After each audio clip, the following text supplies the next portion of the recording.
I'm Friendy, and today is Mystery Monday, so we'll be continuing with Beacon Pines. Hiya, Demugs. Oh, there goes my phone. Hi, David. How's it going? Hope your day's been going good so far. And I cannot confirm or deny the location at which I filmed the starting screen. All right. So let's see here. Let's get into this. Yeah. So we're continuing with Beacon Pines. If I remember last time, we infiltrated Perennial Harvest. And we're trying to stop...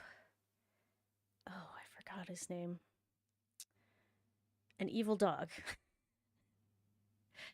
I think he took the formula, or our friend Beck gave him the formula that gets him back to his regular age because he was posing as a child, if I remember correctly. So we're resolving all those issues. We're on chapter 8. Why not?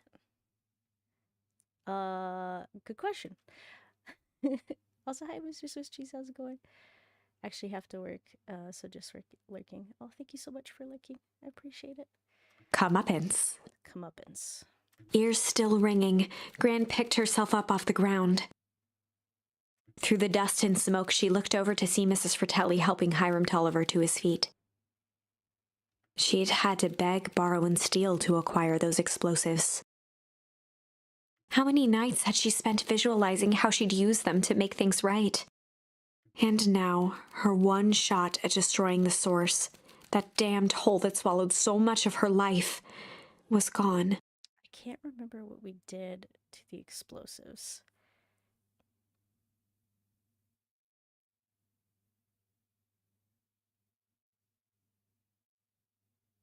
Guess we'll find out.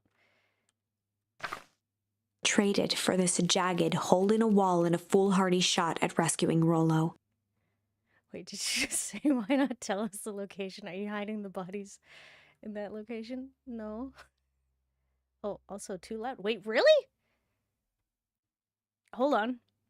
That's a first. Okay, I will adjust ever so slightly. So it is too... Wait, really? Okay. Did something happen to my computer update or something? Because this is... Alright, let me know as we go. Okay, so traded for this jagged hole in the wall and a foolhardy shot at rescuing Rollo. With Fratelli and Tolliver at her side, she stepped through. It was a strange feeling. The last time she'd stalked this maze of hallways, it was in a different body. They quickly rounded a corner to find a group of clipboards guarding a door. Something worth guarding is probably something worth seeing. She leapt forward, brandishing her cane. If her last chance at vengeance for things lost was truly gone, she would just have to fight to keep what she still had.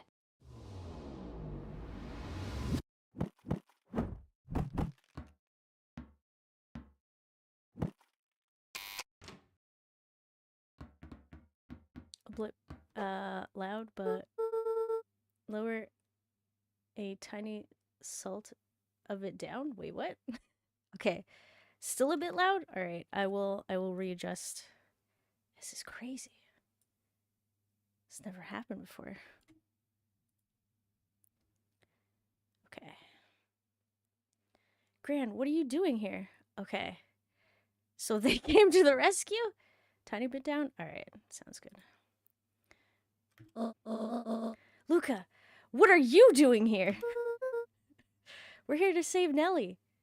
We're here to save Rollo. Keep forgetting I gave her a grandma voice. Hey, Mrs. Luca's Gran. That's awful nice of you. But I'm fine. Oh no, what did they... Gran, there's no time to explain. We have to go now. Oh, yeah. Trying to remember everything. So Gran is actually Luca's mother, but she was aged because of Perennial Harvest's. They were inventing a de-aging and aging serum. Oh my god, Rollo's older now instead of being a child. This is all messed up. Oh, and is it all right? Wait. Also, hi Zach, how's it going? I sure hope that the cane is a gun because you won't get far. Otherwise, Grandma. Oh yeah, that's true. Gran, there's no time to explain. We have to go now. Come on, everyone. We got a party to crash. They made their way out from deep within Perennial Harvest, just as Solomon finished up his speech. Wait, we know you're actually Grandma in disguise. Also, the volume is good. Okay, that's good to hear. Okay, so they made their way from deep within Perennial Harvest. Okay, so now he's probably gonna drink the formula. Thankfully, we can dispense with the formalities from here on out. Solomon pulled a glass vial from his pocket. Wait, Grandma is actually just Ma? Yep. Spoilers, I guess? We're close to the end. Grandma? Yeah. We've got to stop him. In one smooth motion, he downed its contents. No! A triumphant smile grew across Solomon's lips. Uh-oh. No! Well, I guess that's it. We've lost. Wouldn't be so sure about that. What'd you do? Mine exploded. No, I'm kidding. Just thought it would be fun to add some drama. I appreciate it. What'd you do, Beck? What'd you do? With a mischievous look, Beck elbowed Luca. I knew she wouldn't let us down. Remember when I had the vial behind my back? I might have tweaked his wonder potion with a little...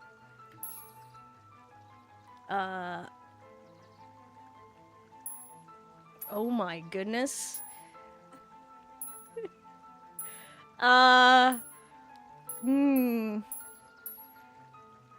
Wait, how does a cat grow a mustache on top of her? I think it's a fake mustache. Let's... I can't help it. I think you're right. Let's just go with Malice. I might have tweaked his wonder potion with a little malice. What'd you do? Malice? The whiskey from his office? Wait, Malice equates to whiskey? Wait, if Grandma is just Ma, then that means he is our mother. Yep, dude had an unfinished glass on his desk. Figured his growth juice would, could use a little hair of the dog. Is that what you call whiskey? The little hair of the dog? You can all call me... Sharper Valentine. Oh, that's his name. His body and face began to contort and expand as he disappeared into a belching green mist. Oh no. Oh, that didn't go as I expected. Oh, it still hasn't happened yet. What's gonna happen?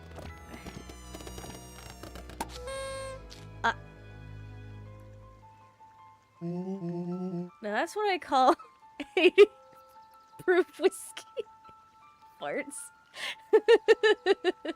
Oh, you mean yeah, the green farts. Damn, dude. The crowd gazed in stunned silence at the now empty stage. Well, I mean, it worked. The quiet was right? broken when William Kerr sprinted off stage and into the distance. Wait, who gassed up? He was never seen around Beacon Pines, or anywhere else for that matter, again. Watching the silhouette of Kerr disappear over the horizon, Luca began to laugh. First, a low chuckle that became uncontrolled, heaving laughter. Through his tears, he was vaguely aware that the crowd had begun to laugh with him. The end. Is this the happy ending? Murder? That was unexpected. Perhaps a bit of an absurd ending for my taste, but who am I to say? I'm only writing the damn thing. Okay. So, looking at the tree, I think this is the last branch. So I guess we could try again. I guess the author doesn't like it. So let's try again. Change junk. Let's just say junk and see what happens. I might have tweaked his wonder potion with a little junk.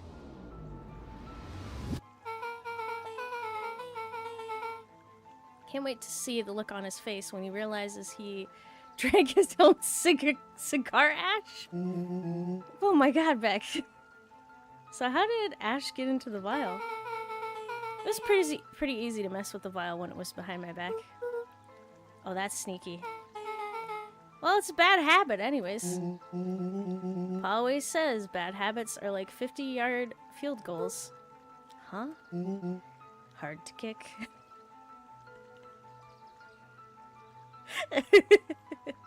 Ouch, that must hurt, yep. You can all call me Sharper Valentine. His body and face began to contort and expand as he disappeared into a belching green mist. This is why you do not eat cigars.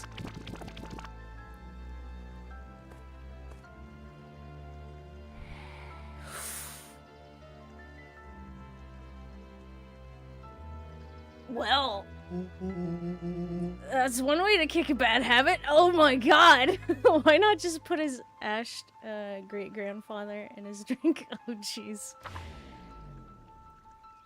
As the last of what was once Sharper Valentine wafted into the air, the crowd began to disperse, still numb from what they had just observed. Yeah, this seems like the dark ending. Sharper Valentine was gone for good. His end would be a new beginning for Beacon Pines.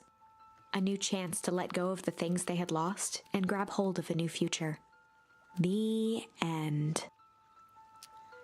I feel like this isn't the ending either. Wait, there he goes, free from the world, yep. Well, I'd be lying if I said that wasn't a bit gratifying. If that feels to you like a good note to end on, I won't stand in your way. Okay.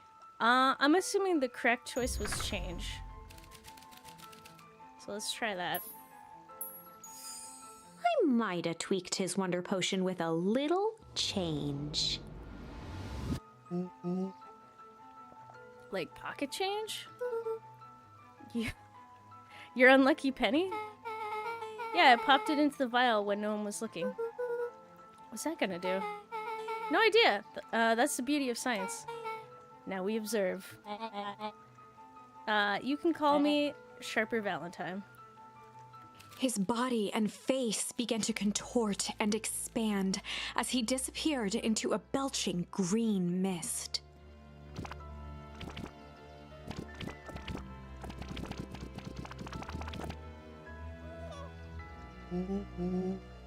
Holy crap, he's a baby? But, yeah, but he's still Sharper, right? What he was no longer matters. This is an innocent child. I apologize for all the harm my father has caused you. Eris awkwardly cradled the squirming child. Oh, someone's grumpy. They didn't get their cigar and whiskey this morning. She looked to her brother, her voice shaking with uncertainty. I guess this... What do we... We do what Valentines always do. What must be done? I'll hurry home and prepare a crib for father. Young Sharper. That would be a great help, thank you. She looked back down at the infant with equal parts kindness and terror in her eyes. I guess that's better than killing him. Yeah, I guess it is. And if he's a baby, can you relearn him or something so he's not evil? Good job, you're now the mother by default by taking care of your baby father. With a shake of her head, Eris addressed the crowd with a stern scowl. Okay, everyone, the show is over. You may leave now. Okay. Epilogue. Oh, we did it! I found the true ending. Beacon Pines' coldest summer on record came and went without much fanfare. The siblings, now the parents. It's really weird. But yeah, they're gonna raise their father, give him a better childhood. Yeah. I mean, technically not, because they're not married, right? And they didn't, to create their father. weird. Folks shared what they had, and none were left wanting. The new school year was ushered in by the falling leaves of autumn. After everything Luca, Rollo, and Beck had been through, middle school was bearable. The chill of winter didn't seem to bother people much. They kindled a hope for a better future in their hearts. When spring arrived, farmers planted their crops with a sense of joy and optimism. And as the dawn of the first day of summer came again, its light slowly spread through the shallow valley. It crept over the town square, across the river, past the neglected welcome sign, and came to rest on a young boy sleeping at dawn. This is a weird family tree. His mind at peace, knowing he is here for a reason.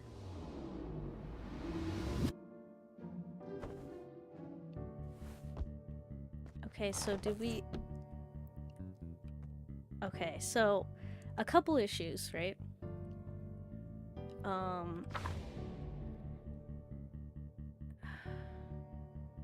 So the issue is Gran is still Gran. I don't know if Luca found out that was his mother, who'd drinking the potion to age herself. The source was not dealt with. The source still exists. And someone could use it again?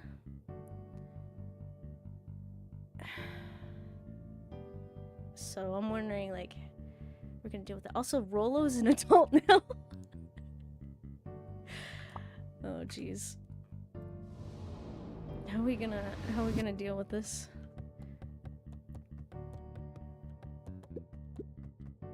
Over time, Eleanor began moving Walt's old things out of the closet and into storage.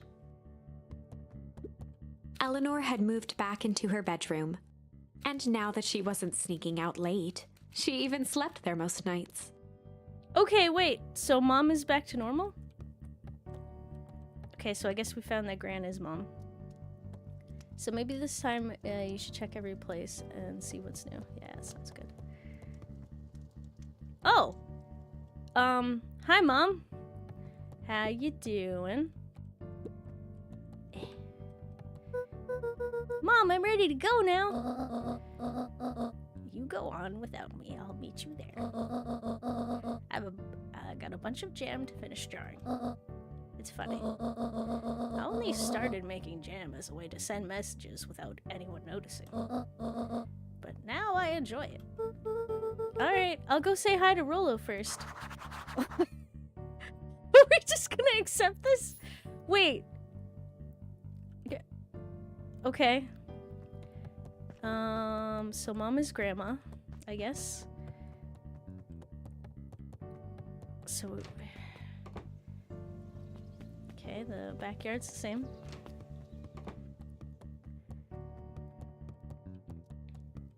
House is the same. Yep, except this new life. Okay.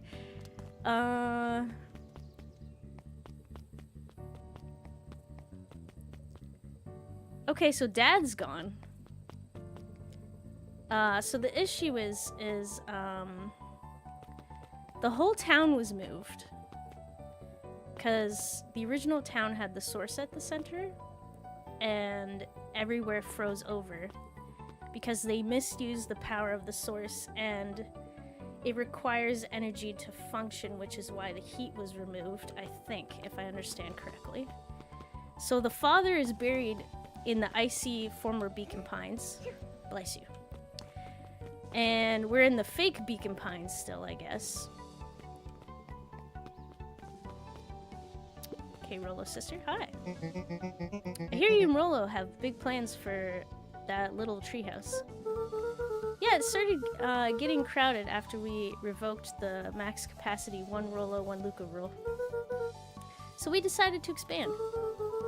But at least we've got some help with that. How's the internship at Nelly and Ilona's shop going? It's been great. I'm hoping it helps me get into the School of Agriculture up at State. Also, Nelly said she'd write a letter of recommendation, which would be huge. I just can't help but worry about leaving Rollo. He's grown up so fast, but he's still my little brother. Yeah, he had a heck of a growth spurt. I don't just mean grown, literally. This morning he was up and finished his chores before I even had breakfast. Well, some of that might be his excitement about the treehouse renovations. Don't tell him this, because it'll go to his head, but I'm really proud of that little punk. I'm sure he feels the same way, but he's just too dang proud to tell you. I know. Aw. Okay, so Beck's parents have made some kind of shop. And Rollo's sister is working at it. Got it. Okay, we can't head outside. Hello, Augustus! How you doing, raising your dad? Wait, tell him either way. Yeah. Hey Gus, how's the tree planting going? Couldn't be better. So grateful to Ilona and Nellie for helping, or letting me help. I just wasn't built to be a mayor. Too much bureaucracy. Gus, we finished cleaning up the sidewalks. What's next? When Perennial Harvest collapsed, most of the clipboards skipped town. But some stuck around and dedicated themselves to making things right. What even are they? Are they clones? Or like... Is this sort of like stormtroopers or something? Like what's going on here? Anyone with a knack for art can help paint the new offices. You can count on us. Well, it looks like you really found your calling. I never really felt comfortable telling people what to do. Now this right here is something I can be proud of. Aw. Probably just two normal twins. You say that, but they were behaving very suspiciously. Okay, so let's take a look. How you guys doing? I see you decided on a name. Yep, we had to clear out all of the old stuff before putting on the final touch. Slow and Dirty Harvest is now official. I like it. It was actually Nellie's idea. There's still a lot of work to do, and the name serves as a reminder. Just because progress is important doesn't mean change should happen fast. In fact, I've learned that the more you care about something, the more important it is to take things slow. Our motto, go slow and fix things. Yes. Amen to that. Okay, now you're fine with the building being there?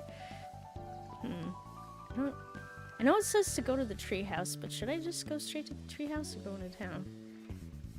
Well, profiling and judging them for their appearance. Wait, hold on. No. They weren't just twins. They're like, I don't know the term for like 20 children that are like, you know, maybe 50. There were so many of them. Guess we go.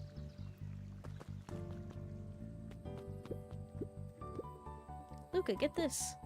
I managed to reel in an actual fish this morning. Seriously? Yeah, honest to goodness. Lip flopping, swamming fish. I don't think I've ever caught an actual fish here. Been at least 7 years since I caught one. I'd say it's a good omen. What'd you do with the fish? Oh, I released it back into the pond. I'm hoping to catch it again tomorrow. Wait, copying so hard. Wait, you're digging your own grave. We're coping so hard. Okay. A little higher. Yep. A little lower. Yep. A little higher. Yep. I'm telling you, the angle isn't the issue. We need more power to the radio. Luca, there you are. This is... So adult Luca is still adult Luca. Would you tell him it's not the angle? Hey, I'm not in charge of antenna redesign. Fine, Iggy, just don't do anything drastic until we get back. Who, me? Tish, you're in charge while I'm gone. Yup. We invited them to the treehouse. It'll be fine, right? It'll be fine. If we really want mission to control to turn into something bigger and better, we have to loosen our grip a bit. You're right. Lead the way. Okay, so we need to check on Beck. Hang on.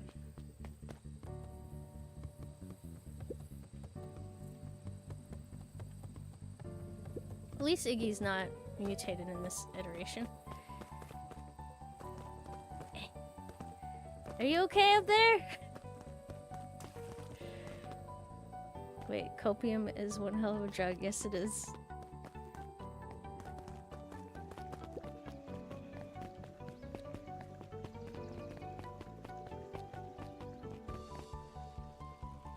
Alright, still a baby. Let's check behind the cafe. Hello! Luca, do you want a biscotti? On the house? I don't really have time. Zariel, you gotta come and see this. I finally did it. I pulled the perfect espresso. Lumi? If I didn't know any better, I would think you're proud of something.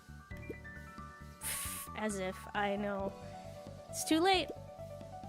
You are now officially a person that cares. No! Curses! Alright, so how's the book going? He looked to his friends with a thankful smile. After everything that could have gone wrong, everything that did go wrong, we made it right. Or we made it. The end. Closing her eyes, Miss Hatch took a deep, relaxing breath.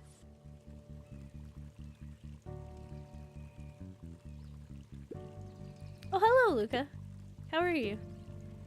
Really good, actually. That's wonderful. Did I miss anything? I think you're pretty much up to speed.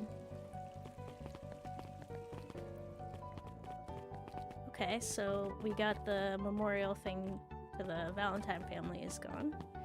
Alright, little doggy, what's up? Now back for seconds? If it's not too much trouble. For the longest time, I didn't understand the appeal of ice cream. It serves no purpose, other than to be briefly enjoyed and then it's gone. But it's pretty tasty while it lasts. I'm inclined to agree. Okay, good to know. Luca, can I interest you in a delicious apple? He playfully waggled an apple. No thanks, just saying hello. Well, hello then. Mind telling your mom we need a new crate of jam? Already?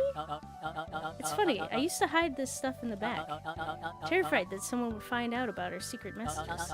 And everyone wants to get their hands on Eleanor Van Horn's famous spy jelly. Wait, how's the beer? Yeah.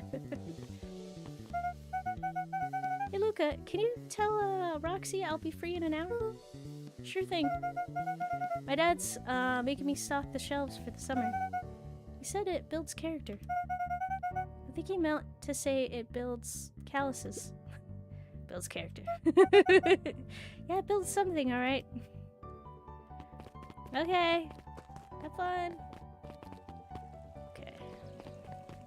So let's talk to these people. Hello. What's today's news that needs knowing? I'll give you tomorrow's headline today. Our old friend Patrick C. Montesquieu? I think I said that right? AKA William Kerr, just performed a starring rendition of the Iceman Cometh at the State Correctional Facility. I heard there wasn't a dry eye in the house. Well, I guess he has plenty of time to work on his craft. Alright then. Hi. Young Mr. Van Horn. How's little Solomon, Sharper doing? Young Sharper seems to enjoy nature more than I. So we do a lot of strolling these days. Has he, attempted to crawl out of his crib and plot world domination? Yeah. Thankfully, no. I spoke at length with Dr. Modewell, and she feels that Chopper's infant mind was not developed enough to retain his previous memories. Yes! We've nuked his mind! For all intended purposes, the child is unmolded clay. Let's hope he's a little nicer the second time around. That is the objective, yes. But really, all I can do is try and hope. 2 activities I am endeavoring to find less distasteful. Well, I think you're doing a great job. And the whole town is already, really... Oh my gosh, the whole town is ready to help out however we can. I can't wait to teach him to throw a baseball. Eris did her best to ignore the tears welling in her eyes. Oh, that would be acceptable. Yay! So he is now a literal child who is being raised by his kids. Yes, actually. Yawn. I'm going to swing by. More follow-up questions for your story? Nope, I got everything I need. Thanks again for that. I sent a draft of the story to a reporter in Capital City. And they offered me an internship. Oh, that's great! Of course they did. You're an amazing reporter. I don't know about all that. A story about a phony corporation that picked up an entire town of people and moved them to cover up a massive illegal mine shaft full of incredibly hazardous chemicals. Sort of writes itself if you think about it. Just don't forget us when you become a fancy big city reporter. Capital City isn't that far away. I'm gonna have to come back from time to time to check in. See what sort of new trouble you get yourself into. Sorry to disappoint, but my adventuring days are over. Ha, we both know that's not true. What makes you say that? Call a reporter's intuition. Enjoy your nap! Hi, I'm Sonny, how you doing? Yep, this town is completely weird. Get me out of here. Freeze it over. Make sure the town isn't blooming with light. Her little bat squeaks. Oh, thank you. Wait, Pearl, is that you? Oh, hi. Yeah. Alright, hi. Can't talk to you, but I can talk to you. Mrs. Fratelli glowed with a carefree smile. Oh, what's up? Why do you have a suitcase? Is that your suitcase? That is 2 weeks of unencumbered tranquility. Excuse me? Would you be so kind as to take my order? 2 weeks of sand, margaritas, and forgotten obligations. Excuse me. I would love to place an order. Mrs. Fratelli sighed with a zen-like calm. Just as soon as the lunch rush ends, I'll be a feather on the wind. You're going on vacation? For the first time in years. And I've got you and your mom to thank. What's that? She didn't tell you yet? You two are gonna fill in for me at the diner while I'm gone. Just like old times. Oh, nice. It's fine. I'll wait. But my food! Exactly. Actually, we never Luca had squinted at the faded photo of him and his mom at the diner. We didn't get a chance to do this. Memories of that day came flooding back. Kind of curious what else we had here. Good afternoon, Mr. Tolov? Achoo! Sorry, these allergies have been killing me. Haven't been able to smell a thing all day. I almost sold Miss Hutch a gallon of spoiled milk this morning. Got anything to help clear out these darn sinuses? Whatever it takes, I just want to be able to smell again. Uh-oh, okay. Time to make food. Oh my god.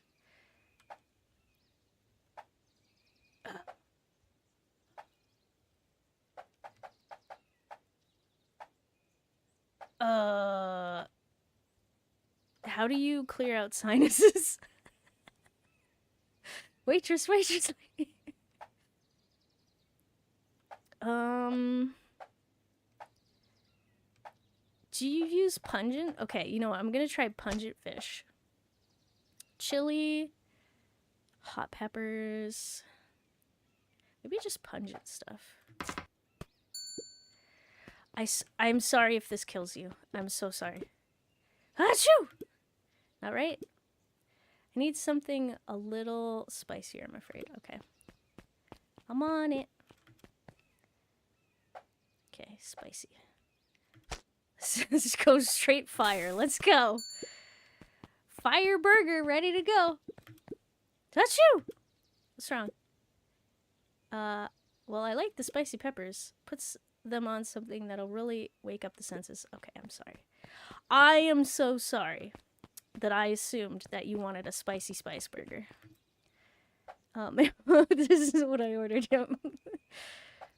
Pungent fish with hot peppers. How's this sound? I call this one a god for the the common cold. Oh my, that's spicy and stinky. I'm sorry, I'll try again. No, don't you see what this means? I can spell again. Looks like your father isn't the only doctor in the family. Yay! I served somebody! That's the perfect burger. Yep, a whole fish with hot peppers. Yeah. Okay. Hey, Mrs. Hutch, what can I get you? Oh, I'm not terribly hungry. Something snack size, if you could. Okay. Snack size, gotcha. I think I know what you want. An adorable burger.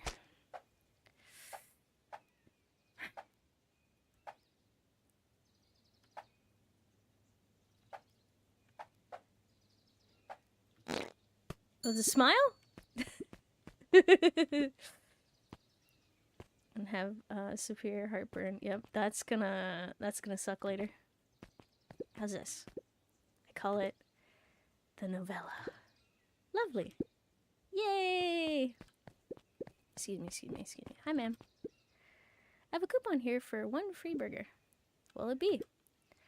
Well, I have a lot of mouths to feed, so give me the biggest burger you have. They must eat a lot, huh? You have no idea. I'd throw some lettuce on top. Okay. It's actually very easy, thank you. I love it when people give you proper instructions. Okay, so you want lavish. Probably. Like so many burgers, and you said lettuce, right? How's this? The everything burger. Aw. I call it the too much is never enough. I should keep them at bay. Thank you. Alright. If it isn't little Luca. Hey, Uncle Nuncreed. How come you haven't been around the house lately? Well, your dad and I had a little disagreement, is all. How's he doing? Has he mentioned me? Not really. He's been busy lately. Sometimes he doesn't come home from work before bedtime. Is that so? Well, tell him I'm thinking of him. You seem sad. Nonsense. What can I get for you? What can I get you for lunch? Fact of the matter is, I don't have much of an appetite right now. But Uncle Nuncreed, you gotta eat. I'll make you something special. That'll cheer you up. Wait. Not hungry. Oh. Tiny burger with a smile? Like, is this it? I call it the cheers looking at you, kid. 1 burger with a side of good vibes. Oh, look at you, sweet boy. Mr. Nuncreed reached down and patted Luca's shoulder with an enormous hand. Got a lot of your dad in you, don't you? Guess so. Run along. I'll do my best to clean my plate. You're welcome. Okay, what do you guys... There we go. Hang on. I need to get in the corner. Hi. Listen well, child. I'm only going to say this once. I require a well-done burger. Got it? When I say well done, I mean it. Well done, no problem. I fear you're onto grasping my request. I want a burger charred beyond recognition. I want it bitter and black. A burned burger coming up on, and top it with the most expensive thing you have. All right. So what happened to the music? I don't know. It's just no music.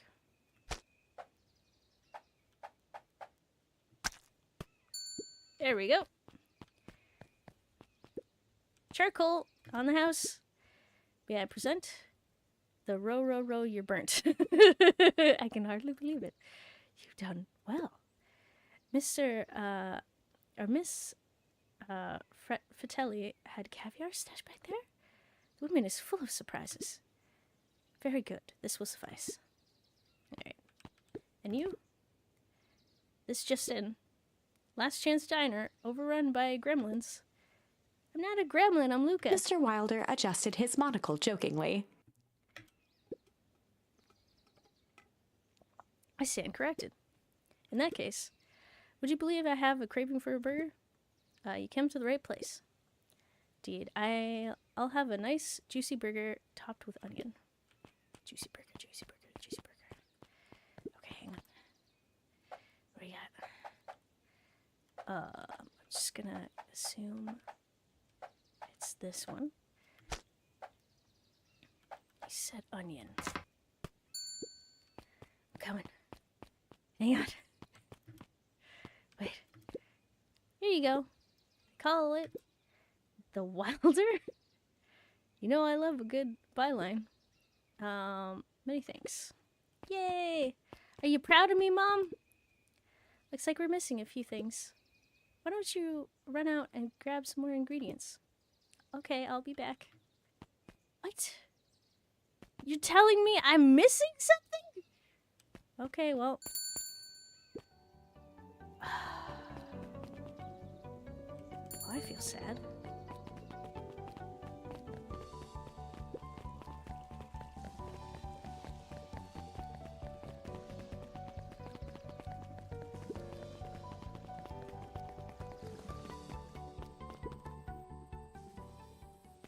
Okay, so did we fish everything?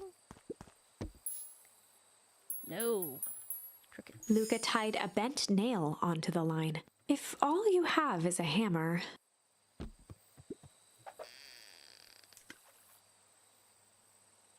Oh.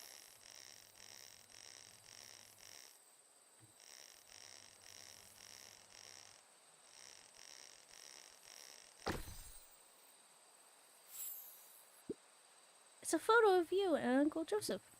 Let me see that. Oh, look at those two young fools. How did it end up in the bottom of the pond? Who can say? Just some things are just hard to explain. I miss Uncle Joseph. How come he doesn't come fishing with us anymore? He's busy with his new job at Valentine's. What's a new job got to do with him fishing with us? It's complicated. Like I said, some things are hard to explain. Is Uncle Joseph dead? Looks like we could use some new bait. What do you say we head out and find some more? Okay. Oh, I'm sad I don't think I got it all. Hey, Luca, can I have my burger well done with the buns burnt to a crisp with spicy sauce, or the jalapeno and remove the patty? Use him as bait. No! Could I do that to Dad? Okay, so we visited the memories, and I guess we did the side stuff, unless there's any other words. Okay, library. Over the school year, Kato and Bert had become close friends. But did you know that when they covered up the sewers, they found a new type of, new species of fungus? Yep, and they are studying it in the new labs. Did you know that Beacon Pines is now the smallest town in the county? Yep, close to the population. Wait, yep, close to the population before perennial harvest moved in. It typically went on like this for quite some time. Okay. Hi. Can't believe it's over. Yeah, the town's really starting to turn a new leaf. The town? I was talking about Hank Atomic. I just finished the last issue. How was it? As great as always. Hank finally returned to Earth. Spoilers, man! But I just feel weird now. Weird. Can be cool. It just means you're ready for something new. Any suggestions?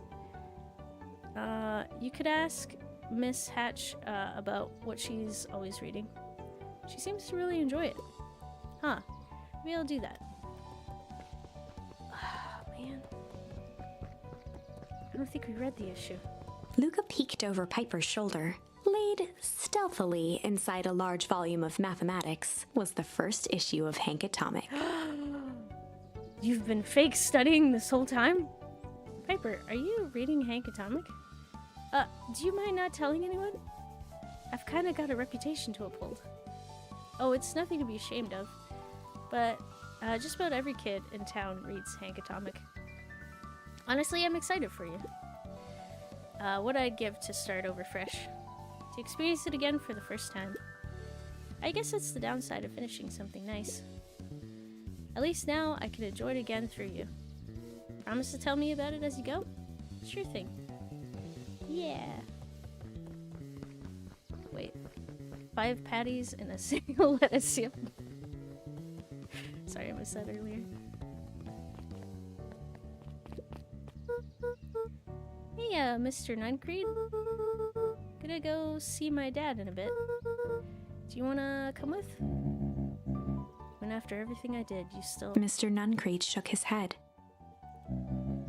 Really are your father's son, aren't you? I don't think I'm ready for that yet. Oh, you're always invited. I bet he'd love to hear from you. I'll visit Walt in my own time. You run along now. Okay. Oh my bunnies. What's going on here?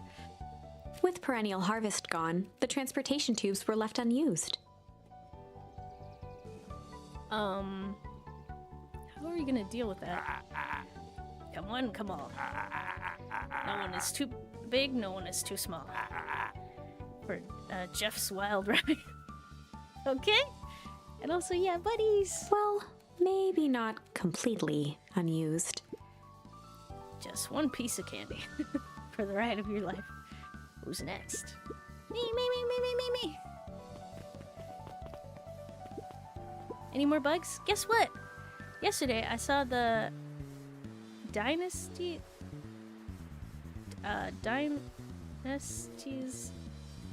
Tidius? What is that? That's good. It's great! I haven't spotted one of those in years. What is that? At this rate, Beacon Pines is gonna become the bug capital of the county.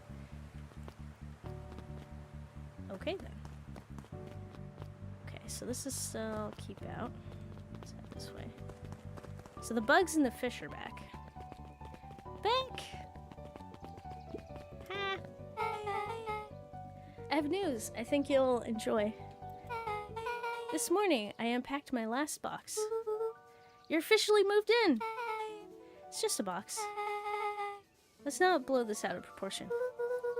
Sounds an awful lot like putting down roots. Guess I decided this place is root worthy. Gonna be stuck with me for the foreseeable future. I do have to warn you, most years aren't going to be as interesting as this one. I think I'll manage. Really? Ready? Before we go, there's a bit of a surprise. Okay.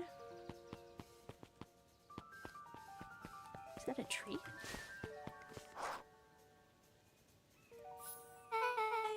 My mom's prepared this tree especially for you. They didn't have to do that. It wasn't just them. Just about the whole town pitched in. We all owe you. It should be okay in the cold... Okay, it should be okay in the cold of old Beacon Pines. I'd thrive as things warm up. That's perfect. Oh.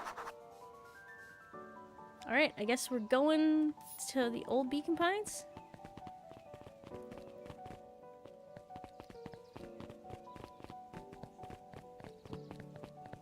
Jeff! Man. Jeff! Let us in! Oh, you got it. Oh, that's a good looking tree. Being a special occasion and whatnot, this ride's on the house. You're gonna wanna hang on tight to that little tree. This feels not great. I'm concerned for our safety, Jeff. Oh, okay, we made it. I think this is it. The end I've been waiting for. Yay! And we got Dad his tree back. Looks safe enough. Honestly, I'd begun to lose hope of ever finding it. But then you came along. I don't know exactly how to thank you. It's hard to explain how much this means to me. It's funny, now that our time together is finally ending. I'm at a loss for words. Let's just watch the end together. Done. A good little tree. The best little tree. Thank you, children. This means a lot. Yeah, thanks for everything. Shucks, I only did what any super awesome best buddy would have done. You should probably give... we should probably give you some time alone now. You good? Yeah, I am. It's been a wild year.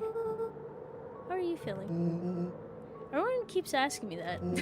I'm fine, really. Buzz always says the only thing fitter than a fiddle is a cello? I feel like it's dang cello.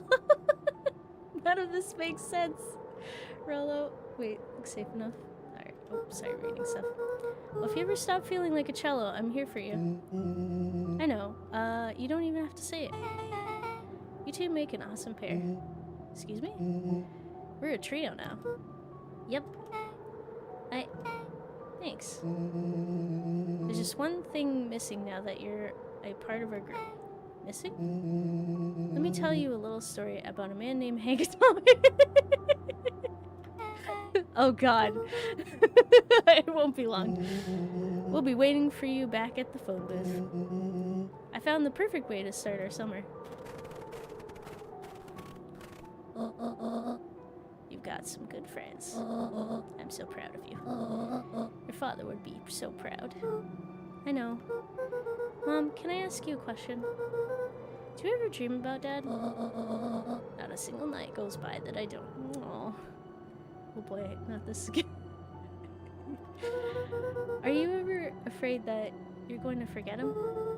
Forget what he looked like? Forget his voice? No, because so much of him lives on in you. He loved that old tree, but I know he would have loved this one more. Because his two favorite people planted it. I'll give you two a moment.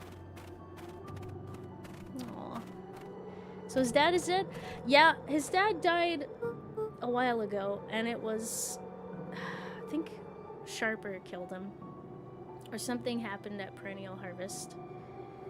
Hey, Dad. Dr. Modwell says that over the next few years this place should warm up. So you won't have to be so cold for much longer. Wait, I forgot? Oh, yeah. Because it was kind of like at the beginning of the game where we visited our father's grave. But it wasn't actually his grave, it was in the copy town. So it kind of started with that, and then it kind of wasn't brought up too much. I think I can finally understand why you left that night. There were things you believed in. Big things. Those beliefs were the things that made you you. If you wouldn't have stood up to Sharper, stood up for what you believed in, you wouldn't have been the same person anymore. You had to go. That didn't mean you loved us any less. I may not visit you as much as I used to. I know you understand.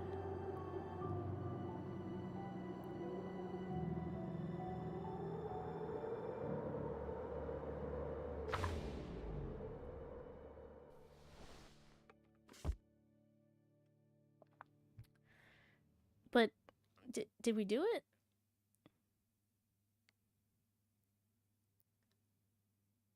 Is that it?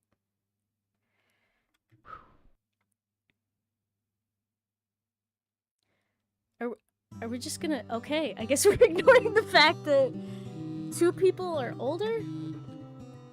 Is he just gonna lay there in the cold? I think he's gonna go home afterward. Wow. Perfect time, yep. Alright, so I will take a quick break, and we'll transfer over to Phoenix Wright. And yeah, I guess that's it. I'll skip this real quick, or maybe not.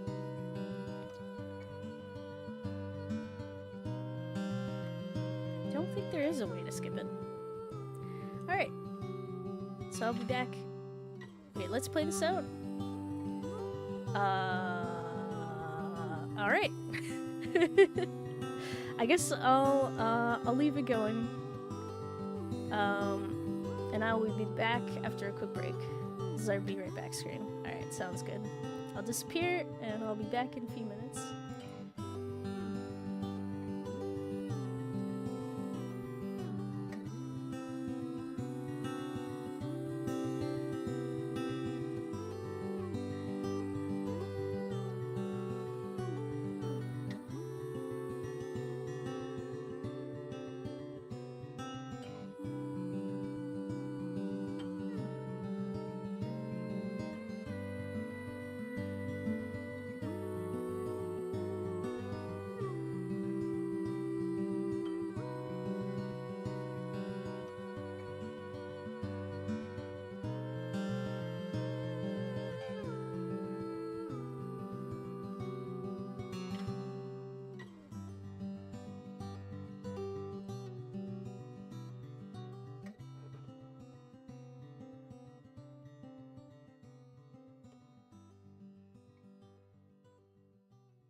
Alrighty, I'm back. Oh, hang on. I'm back and ready to continue. Ran out of time over the break. Only got changed real quick. Yeah.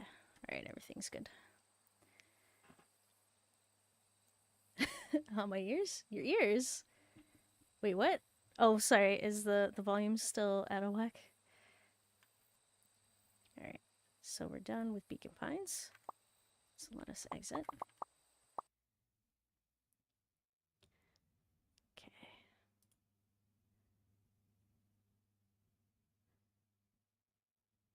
Alright, so I'll make some real quick adjustments. So we can switch over to Phoenix, right?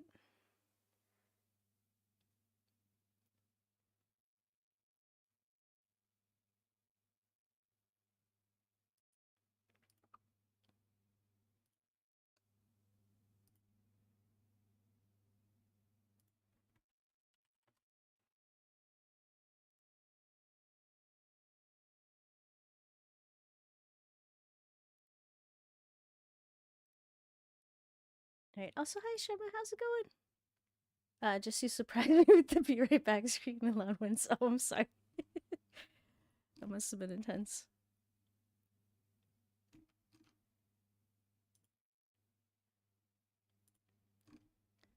Okay, let's see here. Just gonna readjust some stuff.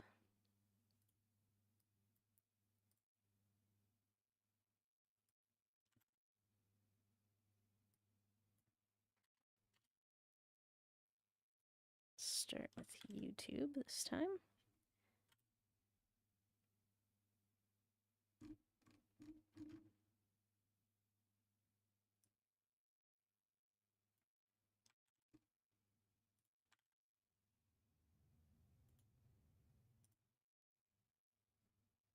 Okay, so YouTube should be adjusted.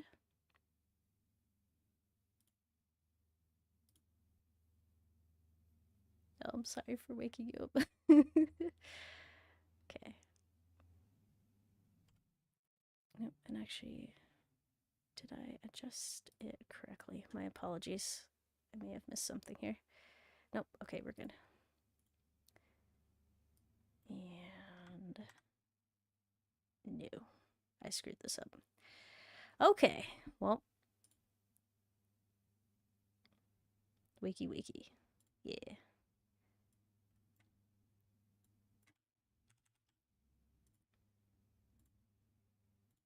All right, just gonna switch over on Twitch.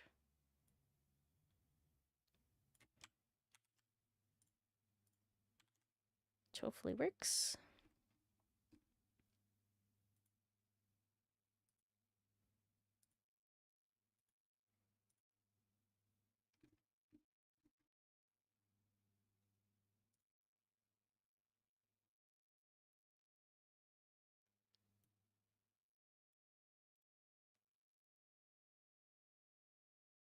Perfect.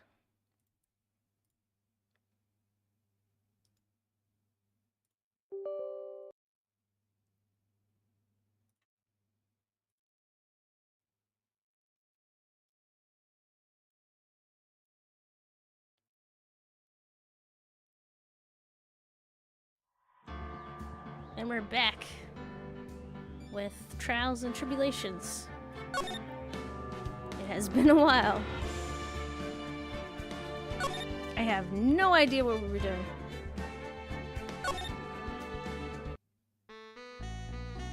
I think this means this is really, yep. Okay, she allowed me to testify so she could do the cross-examination. Wait. What were we doing? So... Oh my god, I can't remember. I know we were defending,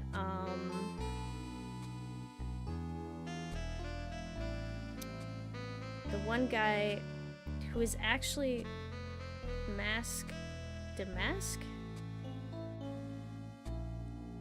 And he's being accused of murder. but he did not actually commit murder. Something, 70 cups of coffee. Yeah, that sounds about right. And getting third-degree burns by said coffee. See, like, that concerns me. Who drinks their coffee that fast and ready to go? Okay, she put a lot of trust in me back then. Are we talking about Maya? Or Mia? We have no objections, Your Honor. The defense will allow Mr. Delight to testify. Okay. So 1 second. Make a slight adjustment. Okay, no, that's good. Wait, thief dude found a body, decided to stuff the body in a safe instead of reporting it. Yeah, that sounds about right. And I believe the thief was Mr. Delight. Music loud? Okay. 1 second. What has happened? Okay, how is this? Let me know.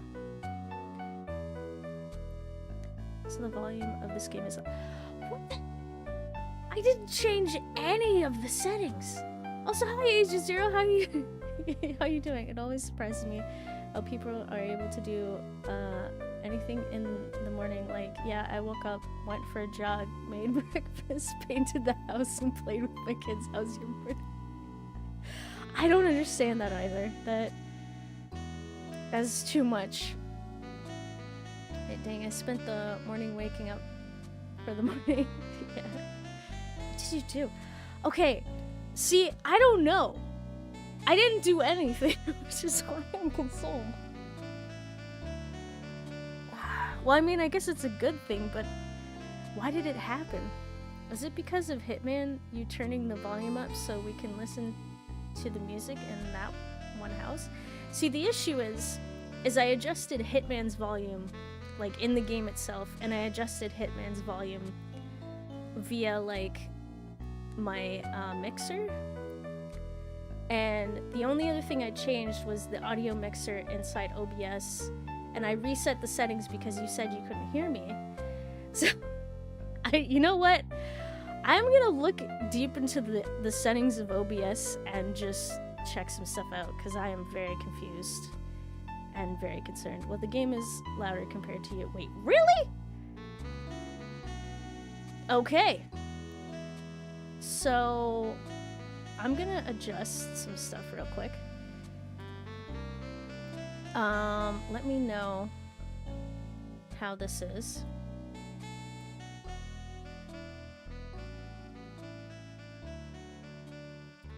Okay, I'm gonna make these adjustments. Yep. Okay, let me know how it goes. I can make some more readjustments. These minor adjustments for now. I did not get new headphones, by the way. Also, thank you. That suits me well. Getting better. Okay. So would you say it needs a little more?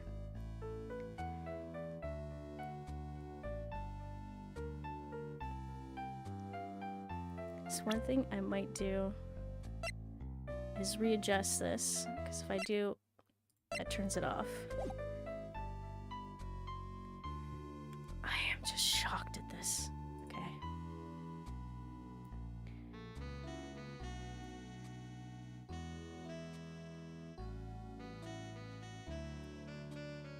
I'm gonna change that to a 6.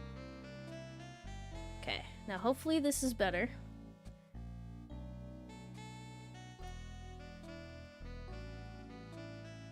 Adjust this a little bit. I don't want to go too high with this one. Then let me know. I think E is the scuff. It says, and I also know who's the scuff, true scuff, or Queen of Scuff is the one VTuber who has nothing but scuff. Wait, is that Monarch by chance? Okay, I'll try this. Let me know how it goes as we move along.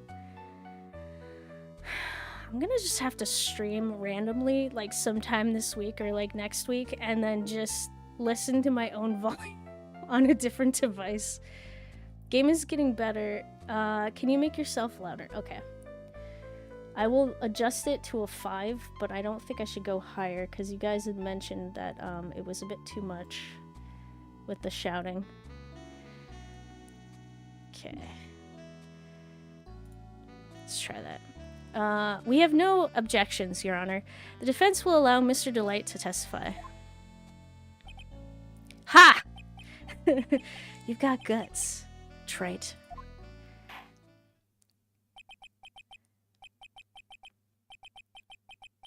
Okay. So, perfect? I don't... Okay.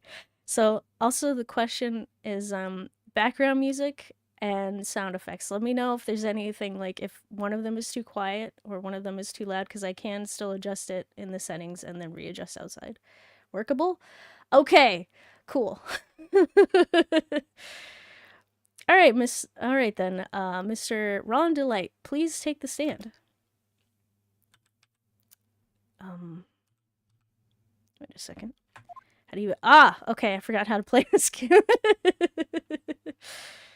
Objection, hearsay. I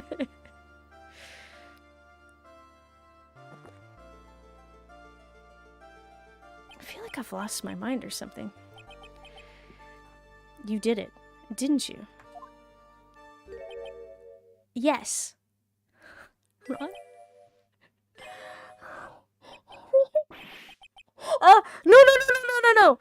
No. That's not true. Did you forget the buttons? I did. Wait, until we get an objection and it blows out our eardrums. Okay. Also, hi, Grey Armor. How's it going? I blame E being a criminal lawyer. Well, thank you. For a moment there, I thought we'd set the record for shortest trial ever. Well, Mr. Delight already looks pretty guilty with that face he's making. And once he opens his big mouth, he'll probably put the last nail in his own coffin. Very well. Now then, can you tell me something? If you didn't kill Bullard, why did you go to KB Security? Well, that's kind of hard to say. Boy, I wish I could go home. Wait, Ron, I swear to God, yeah, that's how I feel. Ron, please. Now then, let's hear some testimony about what happened. Alrighty. Poor Ron. He's still having an identity crisis. Yep. Okay, so I'm very confused as to...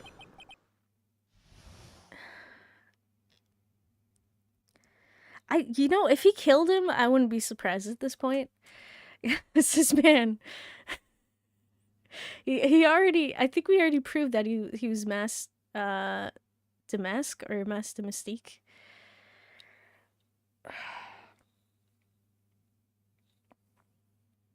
Like the real one. So like if he turns out to be an actual killer, I wouldn't be surprised at this point. Okay, so my visit to KB Security. That evening, around 1 a.m., I went to see Mr. Bullard in his office at KB Security. The blackmail letter I got... Ow! Poor Ron, he's still having an identity... Wait, sorry, reading stuff. Also, ow. The blackmail letter I got, it ordered me to go here, or there. I'd been working for KB Security until a year ago, so I knew where his office was. Okay. But you broke in, I think? I can't remember the exact details, but I feel like you did something illegal. 1 a.m., the exact time the murder took place.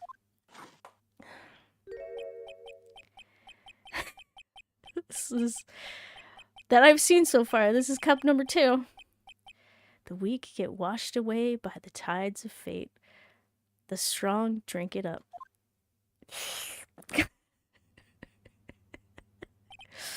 Ha.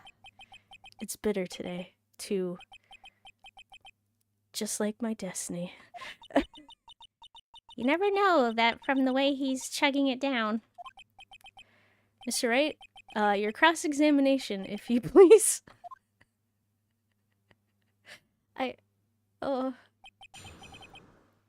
Okay.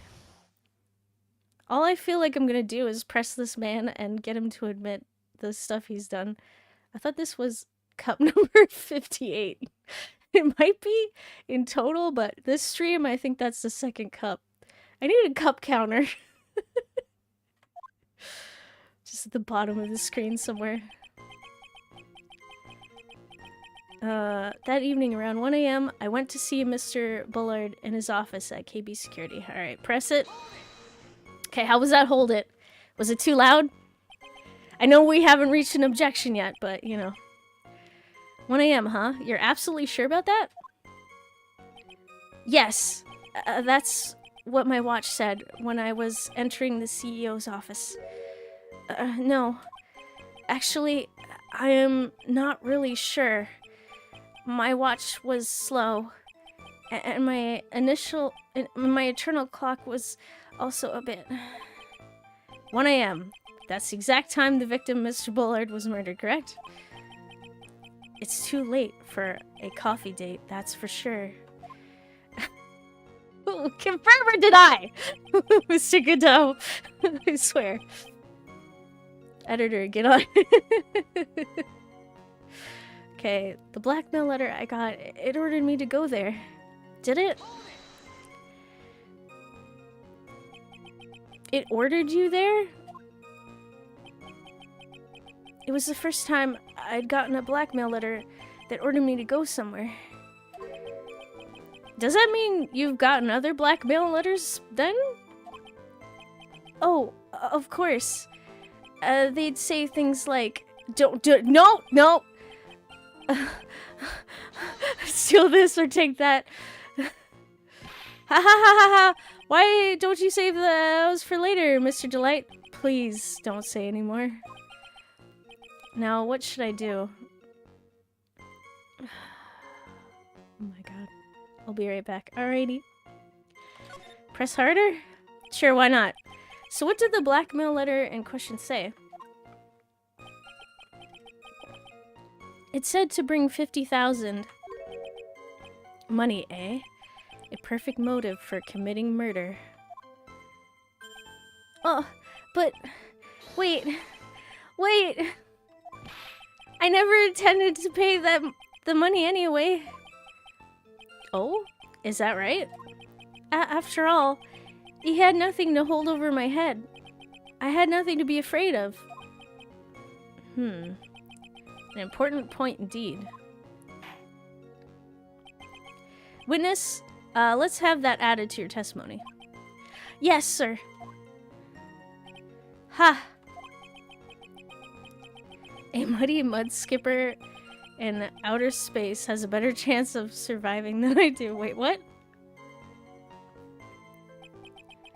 The blackmail threat didn't scare me. It wasn't going to cause me trouble or anything. Okay. Just what were you being blackmailed about anyway? The blackmail letter said if you don't want your identity revealed, correct?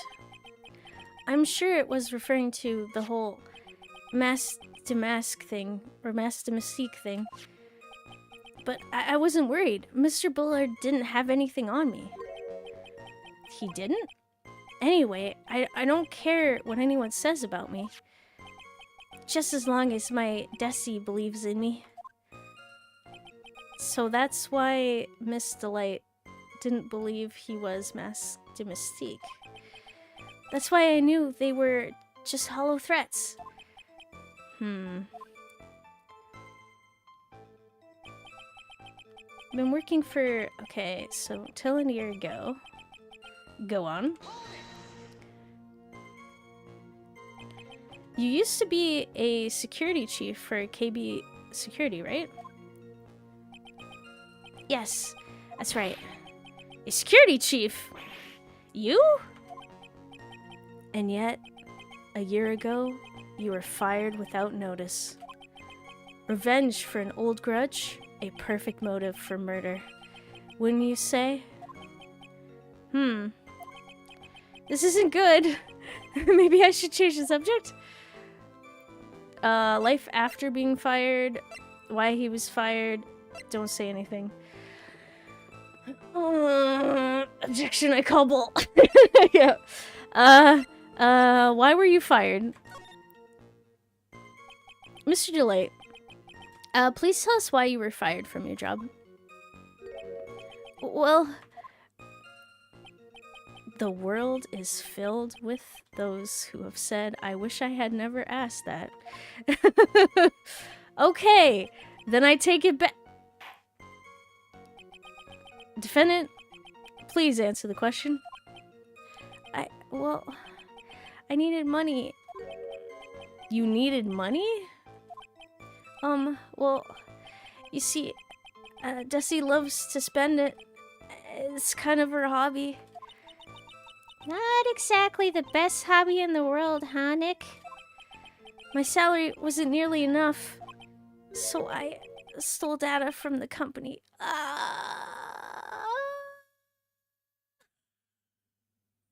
No.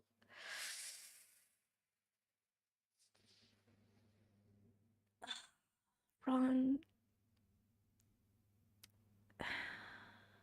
I don't think it's possible to keep this man out of jail. Come again? KB Security has a lot of security info on all sorts of companies. And since I was a security team chief, you stole some data and sold it. Mr. Bullard found out, and I was fired immediately. Thief, you have violated the law. The people of Oh, jeez. Wait. Flips table, throws papers, I quit! Jeez. What?! I wish I had never asked that. I was somehow able to keep it secret and made it seem like I had quit on my own. What is it, Nick? You don't look so good. Someone who brings harm to their company is fired as punishment. You do well to remember that. He sure told you. So you admit that you stole data from your company, is that correct? Also, hi, Tribune, how's it going? This guy stole the... wait. Sacred text from Cloud City. Yep. Yes, I'm sorry. This is a very important fact. Please add it to your testimony.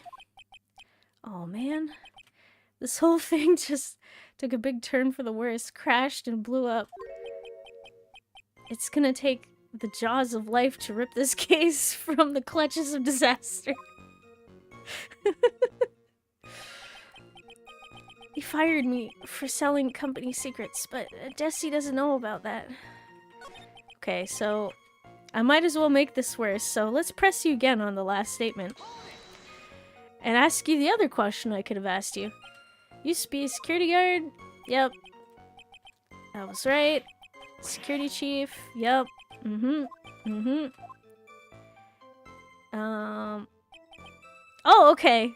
Never mind.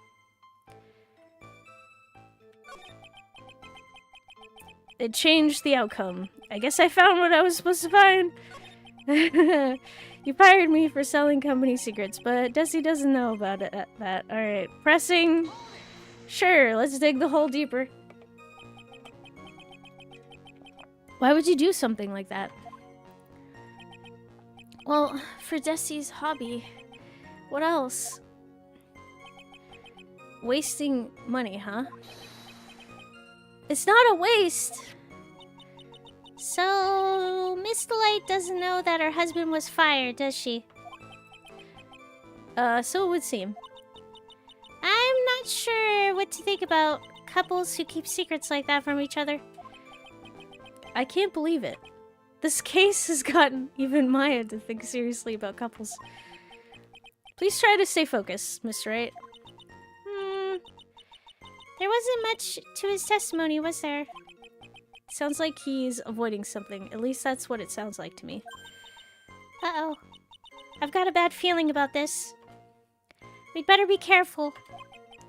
But if we don't find a way to make him spill the beans, we'll never get closer to the truth. Yeah. Okay.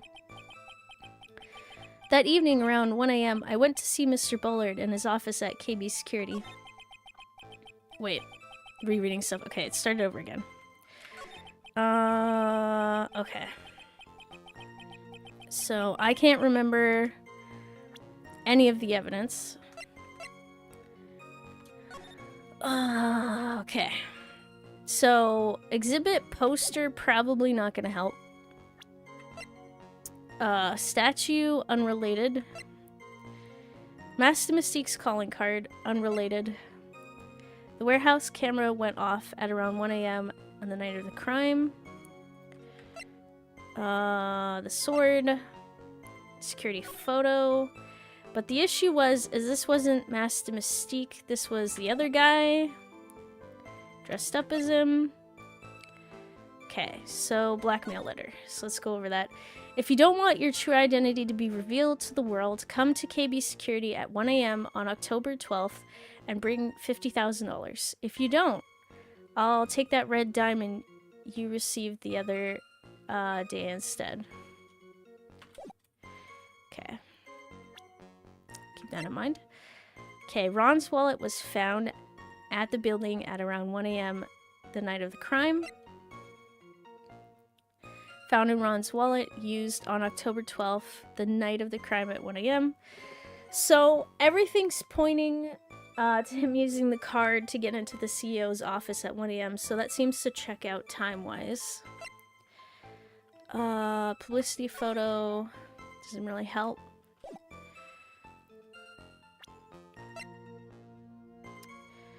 What's weird is the brooch was found at the museum. I don't know if that's related or if we figured that out yet. So autopsy report. I'm assuming this is for Bullard. Okay, cerebral hemorrhaging from blunt force trauma to the head at the same time. I'm a little confused. Why do you call them Master Mystique? Well, you see, I have this inability to read well. So I believe it's pronounced correctly, mask to mask. But when I first started this this chapter, I called the thief Master Mystique, and then everyone was kind of like, "You're saying it wrong," and I was very confused as to what they were saying. So they were like, so once I figured it out, I switched back to mask, and then everyone was like, "You mean you already started? You might as well just keep going Master Mystique." So I just stuck with it. I'm back with a bucket of hot coffee. I see. Oh, you're speaking again? Yes, very much so. Okay, about the first heist guard photo. Okay, so this shows that Ron was at the first heist of Master Mystique.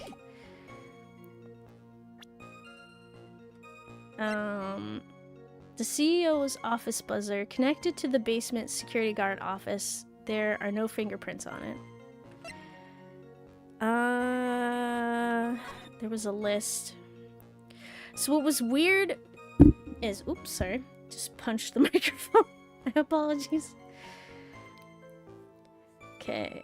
So I think these were all the items that the thief had stolen.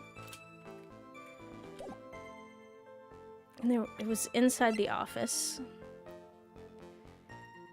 The buzzer went off once at 1:02 a.m. on October 12th in the CEO's office. Okay. So the buzzer went off. Ow. But no one came. Fight back? Am I confused? Okay, I'm sorry. Ron's testimony from Mystique's second heist.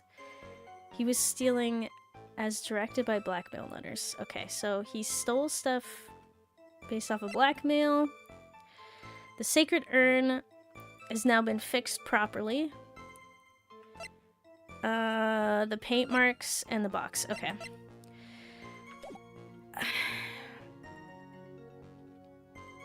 Okay, let's see here. So that evening around 1 a.m. I went to see Mr. Bullard in his office. Okay. I don't see any problem with that. Okay. The blackmail letter ordered me to go there. It wasn't going to cause me any trouble or anything.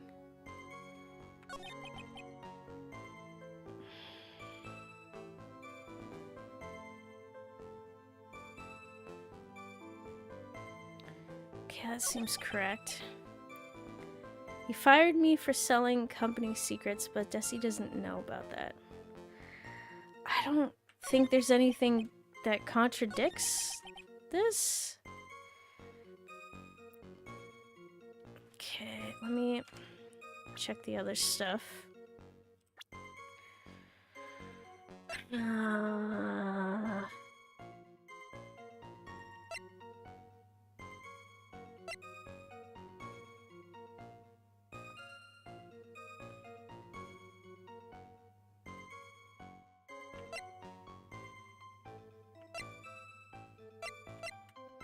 So the only thing is I forget the detail with Larry because he's the new security guard and he picked up Ron's wallet.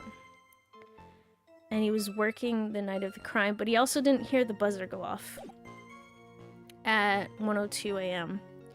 I can't remember exactly what Larry did. Okay.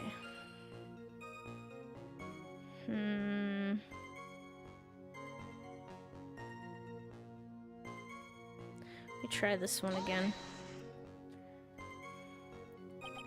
Just what were you being blackmailed about anyway? Blackmail letter said if you don't want your identity revealed, correct? I'm sure it was referring to the whole Master Mystique thing. What? I'm sorry? Tisk. I'm afraid the reason isn't going to hold up anymore. What do you mean?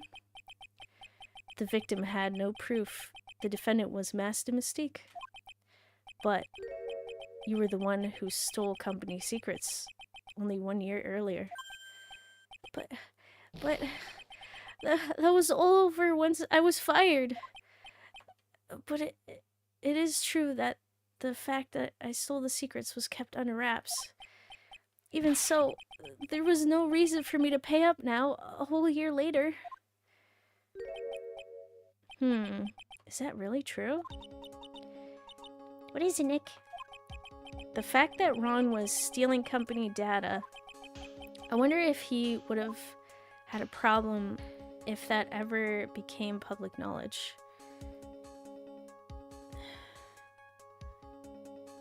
Yes? Because Desi would know? That's literally the only reason, because he's not working, he's stealing. Right? Unless he has a job. Alright, we'll say yes. Mr. Delight, I believe you would have been in considerable trouble if your identity as a company data thief was made public. Mr. Wright, what are you trying to do by bullying your own client? Do you have evidence to back that up? Maybe? I don't know. I don't know what I'm doing. I think Phoenix knows more about what you should do than I do. Ha. Men are like colonies of bacteria. Okay? The more heat you apply, the faster they grow. That's exactly right. Well then. Feel free to keep up the heat, my little lawyer amigo. Little lawyer amigo. Their incoming cup. Yes. Now come on, provide some evidence to bring up your assertion. Why would Mr. Delight want to keep his data stealing secret from going public? Okay. I can't save. I can't. Shoot! I forgot to save. Oh, crap. Okay. Okay, I'm going with my instinct here. It's because of his wife. Hates criminals and cowards more than anything. Yeah, I think this is it. Your Honor, you don't understand. I'm doing what's called fake it till you make it. Yeah, that's about right. Okay. Wife. Oh no, the music didn't stop. Okay, maybe it did? Mr. Delight, what you said just now doesn't match what you told me yesterday. Huh? What doesn't? I think you must have been scared. Very scared.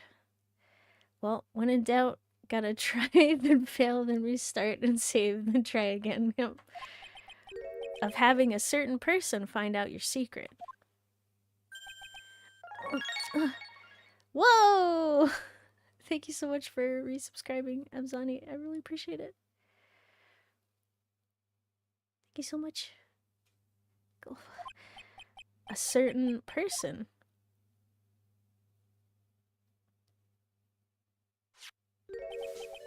Miss Desiree Delight. The defendant's wife. What? But I... Listen to me. My Desi, she's... Looks like oh my goodness. Looks like if I just sit back and relax, the fun will end before it truly begins. Godot! Yes, we know. It was all your wife's fault. Wait, what? What? What do you mean? Mr. Delight stole company data to pay for his wife's spending habit, for which he was fired. Unable to face his own wife, someone used his dirty little secret to blackmail him. And that is how this murder came about.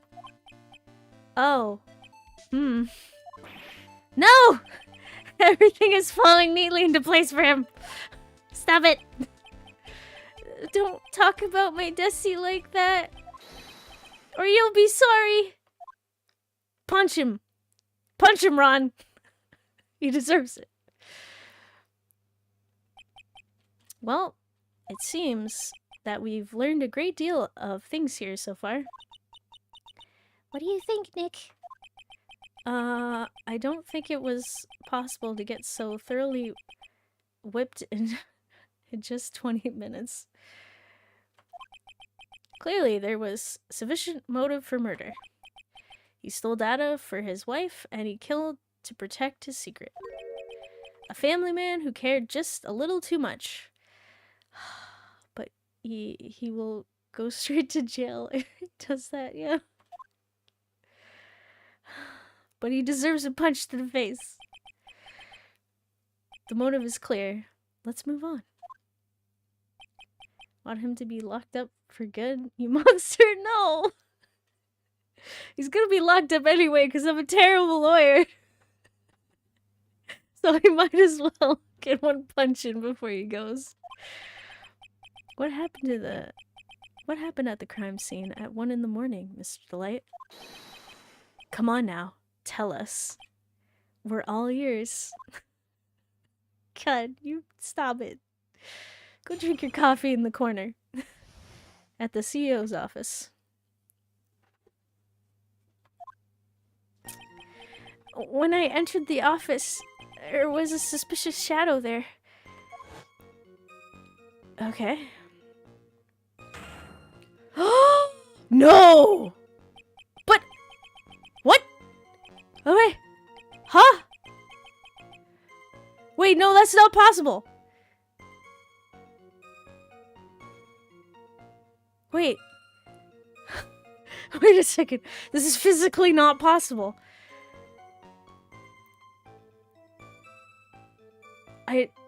Oh my goodness. Okay. Also, objection. Thank you so much. I hope I say this right. Mexon the Warlock? Did I say that right? Please let me know. I'm really bad with names. And welcome. Okay, sorry. The shadow was in the shape of...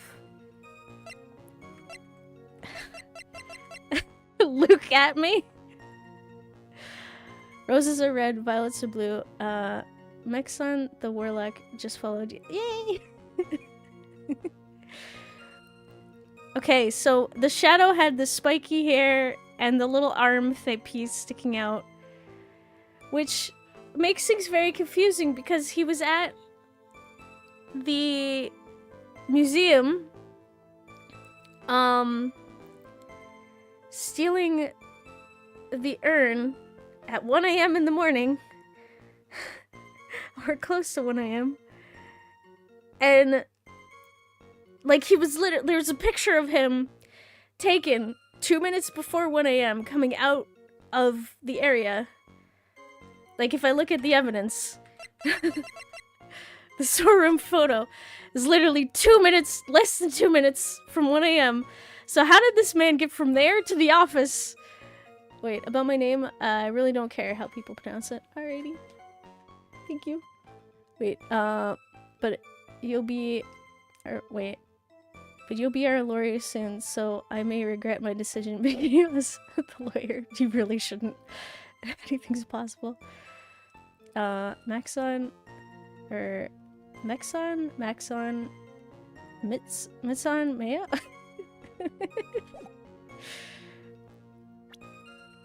Okay. I'm confused. Alright, well, I guess we'll just go with it. That's one of the few names I had been called by sometimes. I see. Mayonnaise? The full... full mayonnaise? Has that been one of them? Suddenly I was hit on the forehead. After that, I remember being a bit dazed. If I hadn't been wearing that, I would have been killed. Wearing what? Were you wearing your costume? When I came to, Mr. Bullard was lying there, dead. God, that's the 7 of the most common, wait, that's one of the few names I've been called, but sometimes, wait, God, that's the 7 of the most common, my name's, oh jeez. I see, suddenly hit on the forehead, huh? I believe the detective from yesterday provided similar testimony. What is happening? Everyone's been rendered unconscious. I meant the mayonnaise. Oh, jeez. My goodness.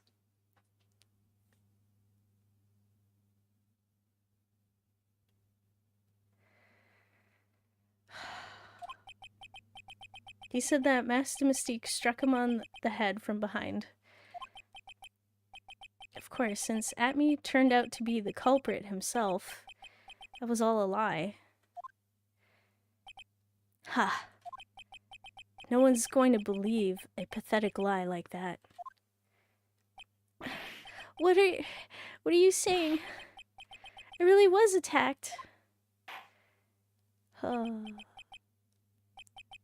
We'll find out if what you say is true or not during the cross-examination.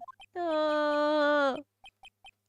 Real shame that the shadowy figure was able to knock everyone out at the exact same time. Very tragic. Yeah, that's the other thing. The shadowy figure just was there at the museum at the same time as well as in the CEO's office from behind. How did he see that? Oh, I'm gonna have to look at just where it's crackly. Oh no,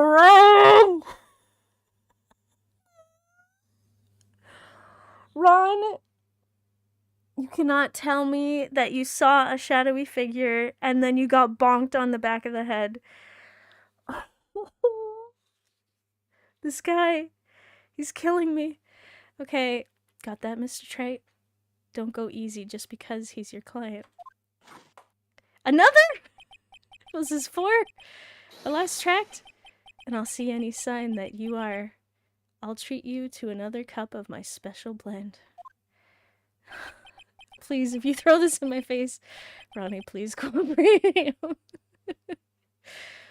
You don't need to worry about that, Mr. Godot. I have faith in Ron. I know he didn't do it. I don't know.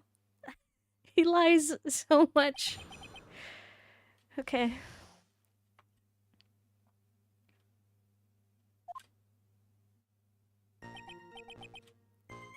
Okay, there was a suspicious shadow. Please go on.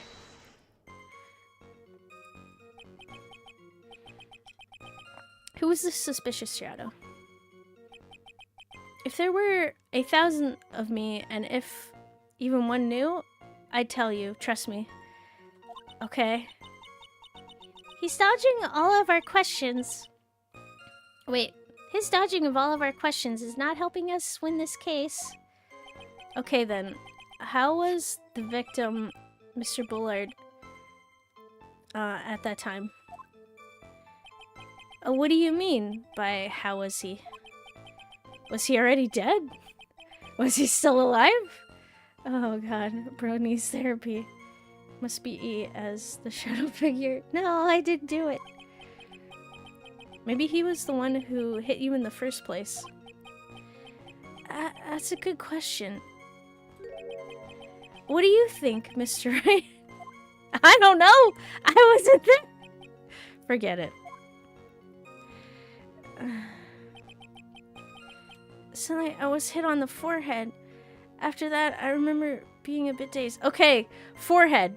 He was hit on the forehead, he was hit in the front. So, probably not lying, maybe. I don't know.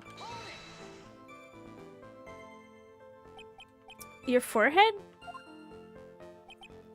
Yes, I was hit on the forehead as soon as I entered the room. It was an amazing, fast, and powerful attack. Do you remember anything about who hit you? Well, like I said, it was a fast and powerful hit. So I think I was a little dazed for a while.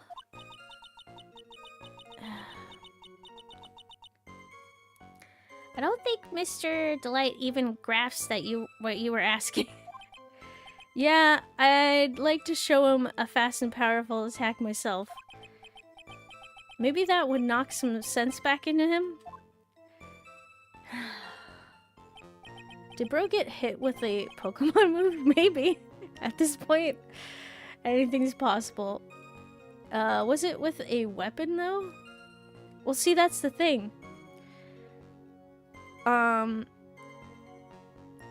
Was it Zane Bullard was killed with blunt force trauma? So I would assume, but I may be incorrect at this, that the same weapon that was used to kill Zane Bullard via either an actual weapon or someone's fist, or, you know, kick or something, was used on Ron. But Ron said if I wasn't wearing blank, it would have been really bad. So I feel like he was inside his costume or had his mask on or something. He had something on his head. Or protected his forehead from the hit. Wait, why you gotta bully my boy like like that? Wait, yeah, he's trying his best, and he's a kid too, so cut him some slack. Alright, I'll try, but it's hard. If I hadn't been wearing that, I would have been killed. Okay, here's the exact thing, the line I was talking about. If you have to be strong AF to beat a man to death with bare... Wait, oh, I see, you'd have to be really strong to beat a man to death with bare hands. Yeah, and it probably wouldn't have been just one singular hit. That? Could you please clarify what you are referring to? Why, my masked Mystique costume, of course. Wait just a moment. Master Mystique? Did I forget to mention it before? Oh god, don't say it. Just be on the safe side. I dressed as Master Mystique. And then I descended upon the office at the CEO of KB Security. No, Ron, please, stop! Don't do this. What? No, Ron! Ron! Oh no. Nick! Did you know about this? He never told me this. I don't recall him ever mentioning it to me either. His processing power is down too. Even I didn't know that. It seems our little friend Art really loves to keep secrets. Beat him up. He's hopeless. I'm sorry. I just never had a chance to mention it up until now. Wait. That's not right. You know how sometimes things just slip your mind? Huh. My 6th cup of coffee is staring up at me coldly. 6th? Oh, I miscounted.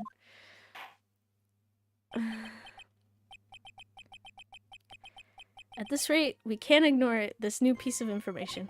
Witness, please correct your testimony. Oh god. Beat him to the sandflies already? Oh jeez. I'd have been killed if I hadn't been wearing my Master Mystique costume. When I came to, Mr. Bullard was lying there dead. Please, Ron. Oh. When you came to? Yeah. Yes, I was passed out in the corner of the room. Do you know when your assailant made their escape and to where? I'm afraid I don't really remember. Huh. Once they hit me, I lost all track of what was going on. I think that's when they made their escape. Ha. That's certainly a convenient story for you, isn't it? It certainly is, isn't it, Mr. Wright? It almost sounds practiced. I don't know why you're telling me. We heard this from Mr. Delight yesterday, didn't we? There's not much in this testimony either. I bet you he's still hiding something. I wouldn't be surprised. We just have to draw it out of him. I just hope he doesn't make things any more complicated. Forget what I said about stop bullying the crap out of his nonsense. Oh my god, bully the crap out of his nonsense word that is coming out of his mouth. Alright, sounds good. Okay. There was a suspicious shadow there. Stazed. Maybe if I... Okay, so I think if I press one of these, it'll trigger again. So, what about this? Did I ask about this yet? Why were you dressed up as Master Mystique? Why? Because I'm Master Mystique, of course. Ron. Please. What are you talking about? Master Mystique's trial is being held next door. Yes, I guess so. Anyway, at that time, I thought I was being blackmailed over the Master Mystique issue. So I thought I should go as him, just to be safe. Alright. So that is my alarm. So I'll take a real quick break, and we'll be back in a few minutes, and I guess we'll figure out what to do with Ron. Oh, this man.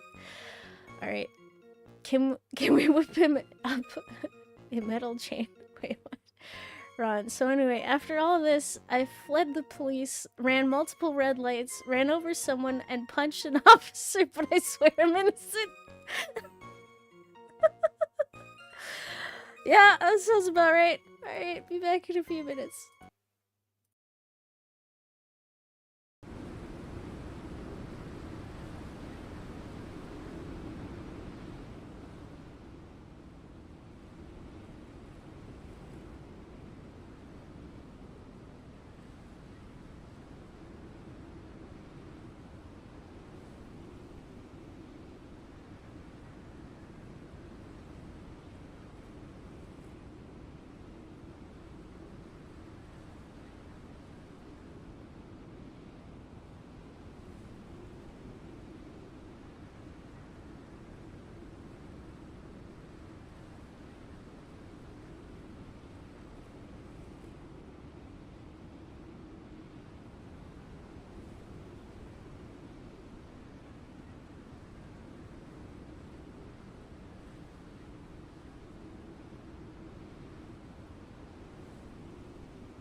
Alrighty, I'm back, ready to continue. So, Ron, why don't you delight us with more stuff to hang yourself with? Oh my god. Let's do it. Also, what were you doing? Give me time to get the devices from E's basement so Rocky Chase pure stone cold metal crisis. or Stone Cold mental crisis. I'm getting the bear trap, the bat with nails, and stretch your limbs part machine, the eels, shark, vampire out of their cages, and hangman. Word game, the burning metal pipe, and many more. Alright, you work on that. Okay, so I thought I should go as him just to be safe. Mm-hmm. Good job. Oh boy. Let me tell you, it's a real pain to move around with that cape. That's why it took a lot longer than I expected. Took a lot longer? What is he talking about? Pressing harder, I guess? What do you mean by took a lot longer? Oh, opening the safe, of course.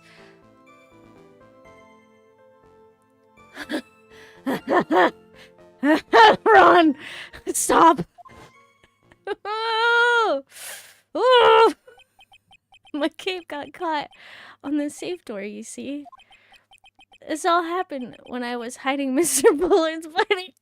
Ron! What was that? Back up a second. Yes? You were the one that hid the body in the safe?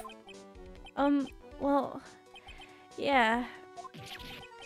Inconceivable!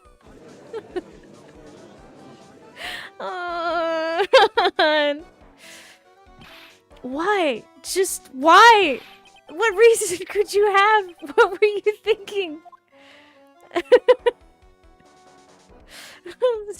Shut up. Question. When does someone toss their dirty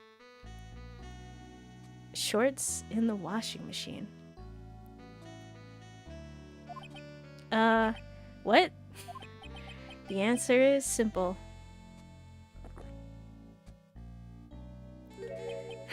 When they take them off. Joe, this is not helping. As usual, I have no idea what you're saying. Do you mean that Mr. Delight hit the body because he's the murderer? Huh. So you're not as stupid as you look. His metaphor this time was really obscure. Time for you to knock real sense back in your brain. Yep. Mr. Wright, you don't mean that you knew about this whole safe business, do you? Well, yes. Why am I the only one that live here? I don't know, Judge. Witness. Make sure you add this to the testimony. Yes, sir. Uh-oh. Looks like a storm front is moving in over the fair-weather judge. I panicked and hid the body in the safe. It took about 10 minutes.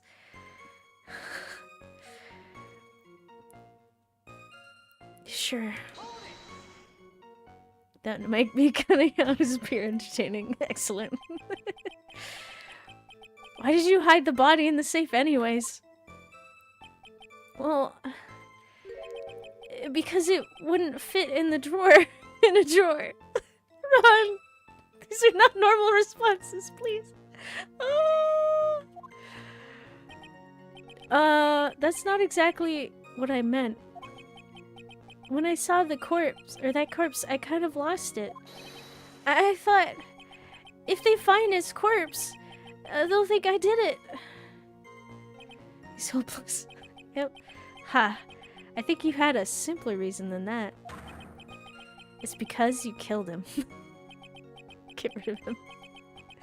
Can I opt out of being this man's lawyer? Is that a possibility? That's why you spent 10 minutes hiding the body.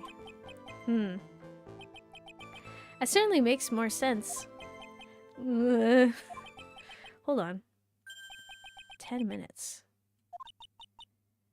What is it, Nick? I just had a thought. Under those circumstances, would you normally try to hide the body? What? and spend 10 whole minutes to do it? Under those circumstances... What circumstances? Oh! Hey, Nick. If you think his behavior was so strange, why don't you present some evidence that would show just what those circumstances were? That's it. I'll take a look at the court record and present some evidence. Can you clue me in on this, Nick? Nick, please. I'm confused. We heard this from Mr. Delight yesterday, didn't we? There's not much in this testimony either. I bet you he's still hiding something. I wouldn't be surprised. Well, just have to draw it out of him. I just hope he doesn't make things any more complicated. Can I get out of the courtroom for a few seconds so I can take a deep breath? Okay, great, thanks. Leaves the courtroom and never goes back. Okay. So there's an issue with the storage of the body.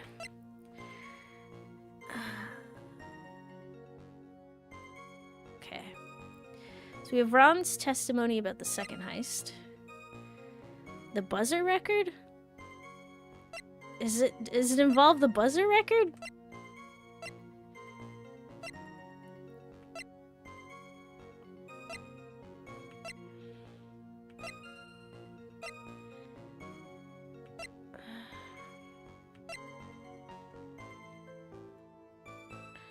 Maybe? Okay, before I do something, let's save.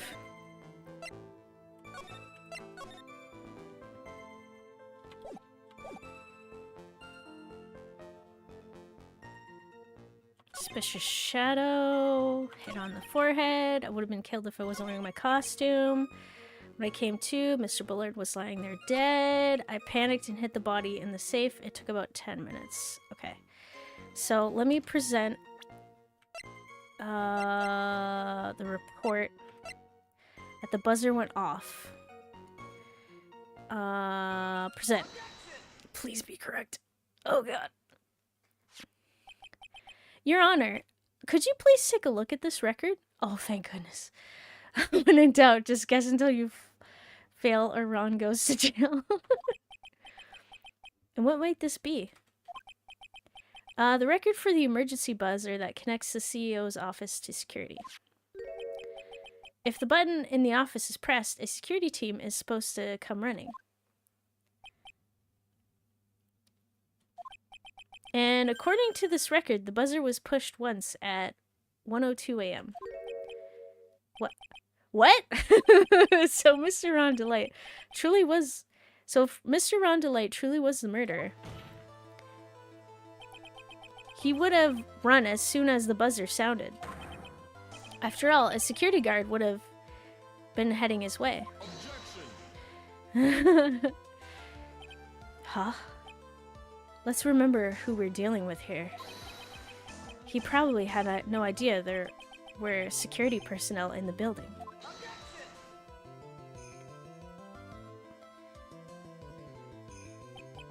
Up until 1 year ago, my client was working as a chief of security. There's no way he wouldn't have known about them. Objection, your client's an idiot. But as it turns out, the guard never came. That was nothing more than a coincidence. The fact that the guard was a pathetic loser. Nick, oh my god. It's true, but you don't have to say it. Who had just gotten punched in the face by his ex's new boyfriend? Wait. And wasn't anywhere in the vicinity. Has nothing to do with Mr. Delight.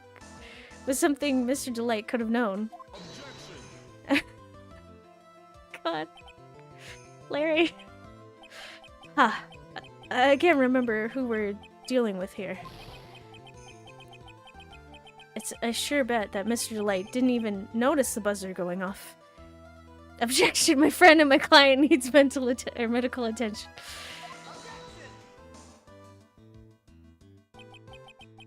Wait, the guard was a pathetic loser who didn't do anything right and should get fired now. Oh, sorry, Larry. This buzzer is extremely loud. There's no way he could have ignored something like that. If he had been conscious, that is. Conscious? What do you mean by that? Yeah, you drink your 7th cup of coffee? Fine. Let's hear your theory. Thank you. You're probably one of the most reasonable prosecutors I've dealt with. Recall the defendant's testimony. The moment he entered the victim's office, someone attacked him. Mr. Light said he felt dazed. I'm willing to wager that he was knocked unconscious for at least a few minutes. Unconscious? So he fainted? That's why Mr. Delight didn't know that the buzzer had sounded. And that's why he thought he had time to hide the body. So what you're trying to say... Mr. Delight was knocked out, and the buzzer went off soon afterwards. Now, unless my client was able to hit the buzzer while he was unconscious, it can only mean that there was another person in that room. That's right. Whoever it was, they knocked out wrong Delight and then pressed the buzzer. Huh. Ain't no way Godot is aura farming. Wait. Aura farming with his 7th cup of coffee? We see you, bro.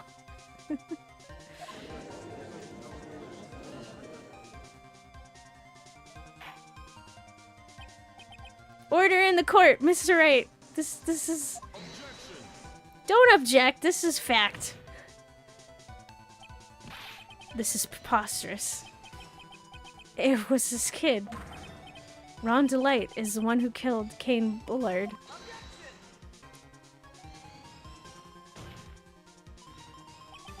Then who pressed the buzzer? It was... the victim, of course. He pressed the buzzer when the defendant attacked him. He didn't die right away. He must have held on long enough to push that button. Ugh. So Kane Bullard sounded the buzzer himself? What is your opinion on this, Mr. Wright? I need to prove that the real criminal was there at the scene, but how?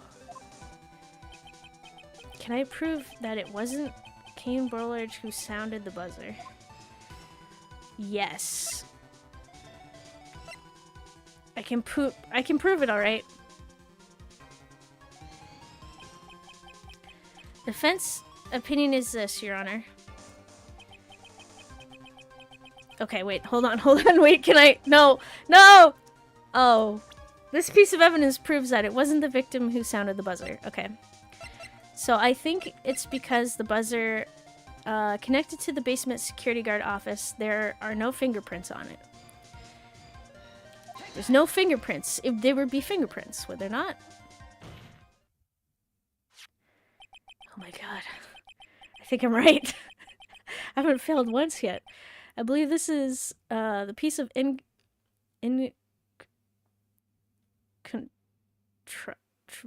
oh god. My brain just glitched. Incontrovertible evidence? I think I said that wrong. You were looking for the emergency buzzer? Is there some kind of clue on it? Absolutely not. 8th cup? Hey, come on now. At least give some thought to what you say before opening your mouth. The fact that there are absolutely no clues is itself the clue. I'm the one who's clueless. This button has no fingerprints on it. If Mr. Bullard had really pressed it himself, naturally, he would have left his fingerprints behind.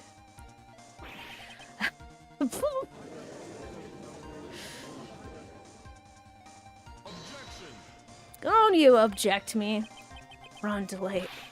obviously wipe them off. Why?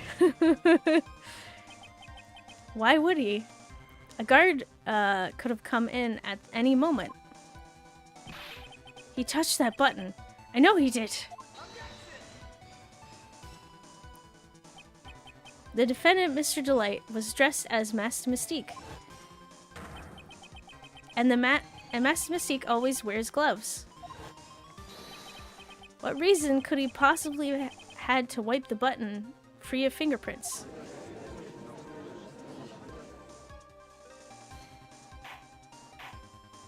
This is... Order! Order! Order! It would seem... Ninth cup? How many? I've been forced to eat crow. Okay. I wonder what blend number crow-flavored coffee is.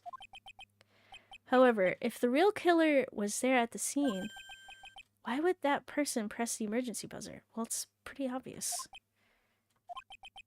Shouldn't they have run away without putting themselves in extra danger? They wouldn't have to, sir.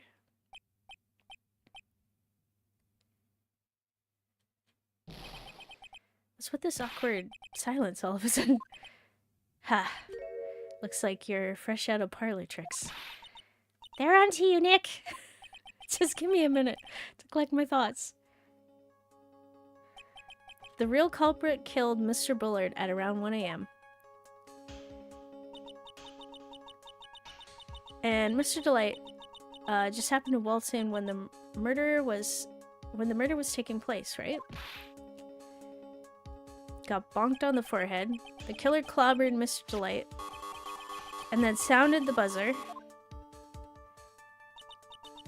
Even though the security was supposed to respond right away if the buzzer was pressed? Security was supposed to respond. You need some coffee? Possibly. Also, hi, Skittlechat. How you doing? Time's up, Miss Wright. Let's hear what you have to say. Very well, then. Ho-ho. You've got some guts. I like that. In an opponent. Why did the real killer sound the emergency buzzer? Okay. They didn't mean to call the security guard to find out what it did. Okay. Hold on. Here's some water. Thank you. Okay.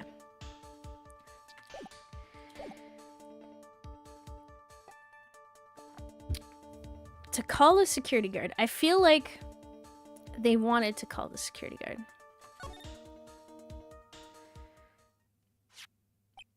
The killer knew that if they pressed the button, a guard would come running. And that was exactly what they wanted. What do you mean to say the killer called the guard on purpose? Yes. Although, as it turned out, he never showed up. Because he was getting his clock cleaned at the time. Probably to call the security so Ron would be a suspect since he's there. Yeah. I mean, it seems pretty clean. Ha. What a touching story.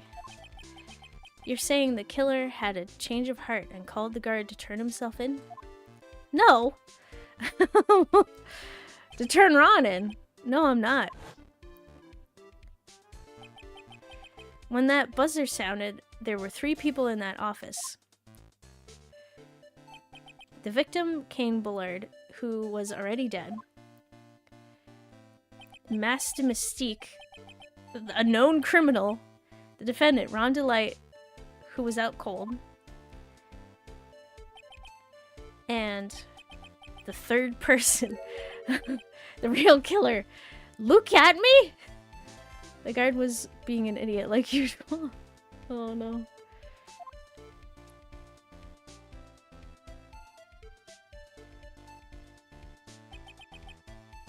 Hypothetically, yes. Now then, in this situation, if the real killer made an escape, what would happen? The only ones left in the room would be the victim and Ron Delight. And if any security guards came running in that time, they would think that I was the murderer. Yes, that was precisely the real killer's objective. To frame Ron Delight for the murder. Keep smoking. Oh, don't give me that smug face.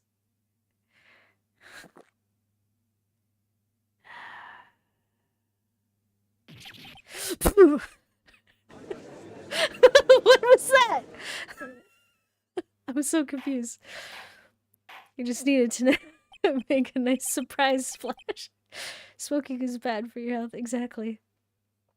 Order, order, order. It would seem. 10th cup? Are we on 10? You drink very hot coffee, yep. I've been made to eat my words once again. Actually, you've been made to do a spit take with a cup of coffee. Mr. Wright, who was it? Who was it that tried to frame me? Wait. Wait a second. I'm the one and only Master Mystique, so... Nick! You mean the real killer is... We're going to drag that person in here right now. Oh my god! It's look at me! Oh, man. He drank a very hot coffee. He needed a sec to set up a spit take. Yep. But who is it? I don't have any solid proof yet, but think about it. The killer knew Mr. Delight's identity, and they also knew that he had been called to KB security that night. So the killer used him to execute a well-crafted plan to murder Kane Bullard. Give it a good Hakatua. Wait, hold on. I'm just saying. Hold on, Judge. Just 1 second. 1 second, let me breathe. Now then, let's hear your accusation, Mr. Wright. Who was it that framed Mr. Ron Delight for the murder of Kane Bullard? Okay, let me just... Okay, the shadow was very clear. So, let's just check the other possibilities first. So, Phoenix is probably in the clear. Mia's dead. Maya, I'm gonna just say she's probably in the clear. Same with Pearl. Look at her innocent face. Clearly not. Dick Gumshoe, I've never known him to be evil and stuff like that. And he seems to be a detective. I was gonna say good detective, but he's a detective. Master Mystique is Ron. Luke Atme seems to be the most likely person because he's acknowledged that he is in fact Master Mystique, which is really weird. Because he seemed to be, I don't know, the whole thing around him is really weird. It's not Ron. I don't think it's his wife, because she doesn't seem to know anything. Imagine it's not him. I would laugh if it wasn't. Head of Planning, Promotion, and Security of Treasures of Curine Exhibit. So, Adrian Andrews, pretty clear. I mean, she was accused of being a criminal last time, and I think she's learned her lesson. So either she's gone full criminal mode, or she's clean. Larry picked up Ron's wallet while working on the night of the crime. Okay, I think Larry has an alibi because he was being an idiot. I'm just gonna assume not. It would be crazy if it was him. Godot, I'm gonna assume not. And Kane Bullard. He's not one of the options. He's the victim. Look at me. Let's go. Well, the music stopped. That's probably a good sign. Detective, look at me. He's the only one who could have done it. Ace Detective. Look at me? You mean Master Mystique did it? Your Honor, the person being tried in the court next to us is not Master Mystique at all. He is, in actuality, the true murderer of Cain Bullard.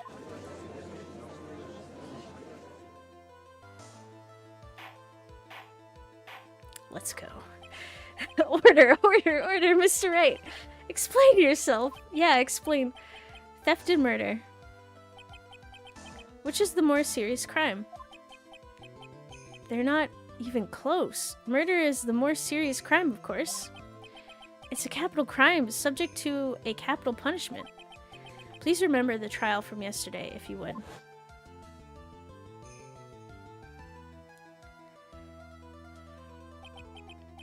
When Look at Me confessed, there was a huge commotion in the courtroom. Of course, a famous detective was masked as, well, a Master Mystique. Instead of being convicted of murder, he was found guilty of grand larceny. That was his true objective all along. To be found guilty? Master Mystique had the perfect alibi for when the murder took place. He was stealing the urn at Lordy Taylor. In other words, being found guilty as Master Mystique was Look at Me's airtight, watertight, and unassailable alibi. A guilty verdict. As an alibi?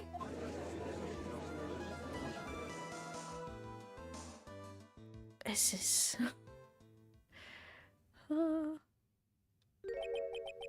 You know, it's almost time. For what? For Look at Me's verdict. It was a pretty simple trial after all. If we're going to stop this trial and stall that one, we need to do it now. Of course. That's assuming you have proof that the detective was the one who committed the murder. Mr. Look at Me's trial has indeed attracted the attention of the entire country. If we were to intrude and fail to provide adequate proof of his true crime, Mr. Delight would be left with no grounds for appeal. Am I really sure about this? Huh. A bet's only good when your life's the... What? Ante? Life's the ante? Mr. Wright, I believe in you. It's hard. Yep. Mr. Delight. So, please. I'm begging you! Okay, calm down, Ron. I got you. Thanks, but my decision will determine the rest of your life. Can I really risk your life like this? Save? Okay. Phoenix.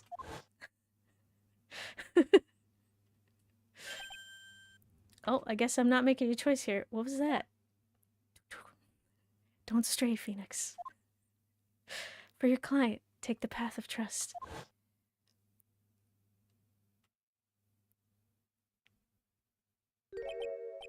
That voice. It sounds like... Mia. Your Honor, the defense requests an immediate recess. Oh, now you... want help, Ron? What happened to being like, I was trying to hide the body and all that identity crisis?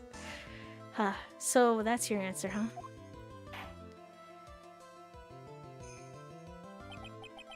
Very well. I've decided as well.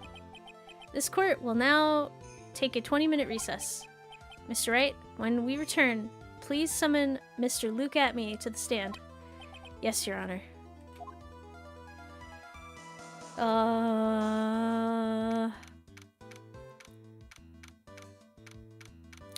It's lunchtime. The judge isn't gonna get his lunch unless he eats it in 20 minutes.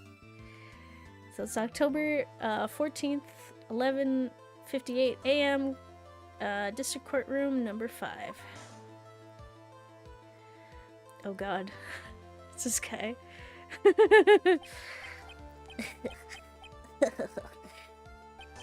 Well, Sir, a Detective Atme. Oh god, I forgot. I forgot what voice I gave this guy. I have to say, Mr. Payne, you performed splendidly. Although, Sir, a Detective Atme, you were the one who... You locking in? I guess, what? Wait, locking in? I'm not sure. That's enough. Wait, who the heck are you? I've never seen this man before. Oh my god. Who is this? Yeah, who is this? His name is Judge, but... This court sees no reason to further prolong this trial. This court finds the defendant. Look at me. Who is you?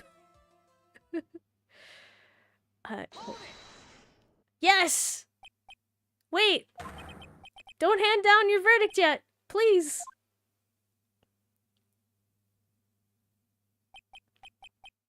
Well, well. So, lawyer, welcome to my courtroom. Who's the... Wait. Who's this hoser? Eh? Hoser? Damn, Judge, you look fine. My name is Phoenix Wright, attorney at law, and I wish to file an accusation against this man. Look at me. Accusation? You accuse Master Mystique. That man is not Master Mystique. He's just a ruthless murderer. What? This is so weird. I can't handle this. He looks too strange.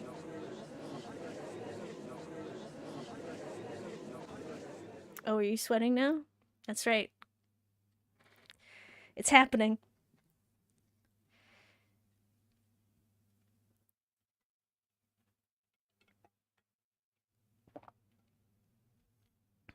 Wait, let it happen, E. You're almost done. Excuse me. Okay. We're saved. We're ready. Let's do this. Okay, so it's 12:14 p.m. We're in defendant lobby number 4. We keep going. Yep. My sis? I could have sworn I heard Mia's voice. So then she's still alive? Inside your heart? Oh, I forgot. Oh, God. Okay, here we go. Nicky boy! Oh, Miss Delight. So good to see you. Is it true that Detective is the real killer? To be honest, we don't have any definitive proof. But he's the only one who could have done it. But wasn't he at the Lordy Taylor that night? Not to mention... Oh, whoops. Not to mention, we didn't exactly know his motive. We don't know his motive. I mean, why would Detective Atme want to kill Kane Bullard? Whoops! It's almost time! Better get back to the courtroom. Need to find some solid proof. And it's gotta happen sooner rather than later. Oh, God. It's gonna be bad. Alright, 12:21 p.m. District Court, courtroom number 6.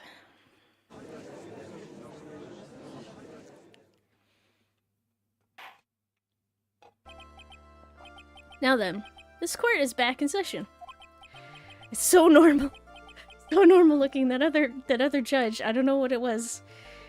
The appearance bothered me so much. Mr. Look at Me, please take the stand.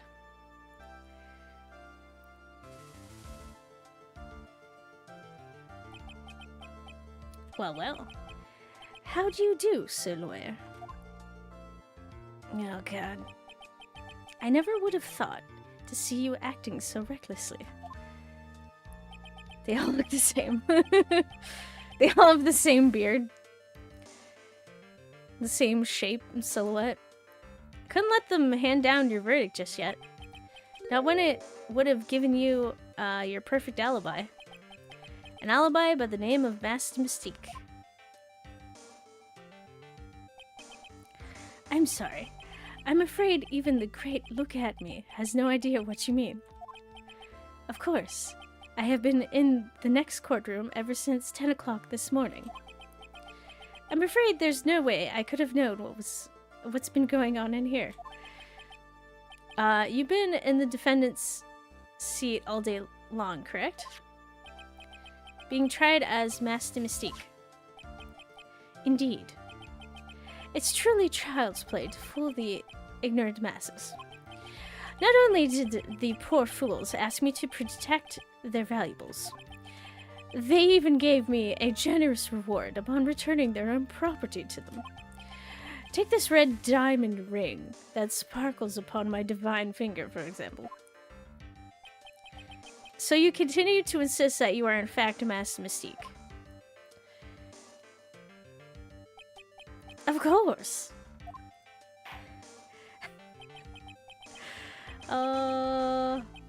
Very well then, Look at Me. Let us begin with this simple question. On October 12th at 1 a.m., Kane Bullard was murdered. Where were you at that time? One without knowledge lacks even the knowledge that he should be ashamed. Wait, what? One without knowledge lacks even the knowledge that he should be ashamed of himself. But don't worry. I will not hold it against you, Sir Judge. Thanks. Are we at 11? Or is this 12? Alright, Mr. Atme. The night of the murder. Speak. Bro, the heck is you speaking? Exactly. I'm so confused. We're all ears. Wait, we had 13 G's. As you wish, your prosecutor.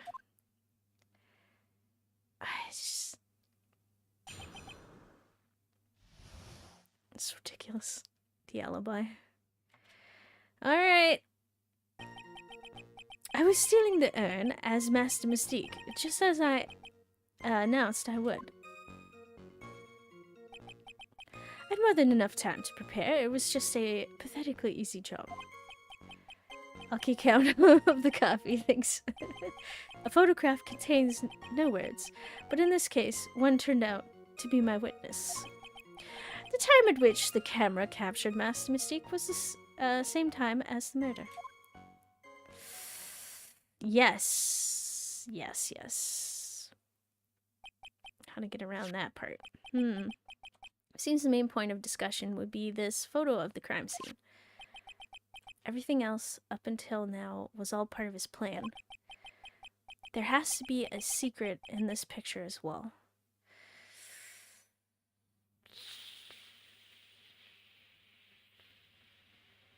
Something's off. Even the great Master Mystique cannot be in two places at once. You say that, but literally, you stole his costume. Now then, if you'll excuse me, I have a verdict to receive. Unfortunately, Mr. Atme, you still have to do your cross-examination. How can his nose fit in that costume?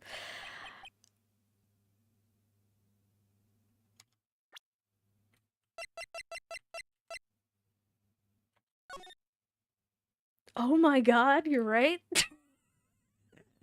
That's proof. It wasn't him. He is the murderer.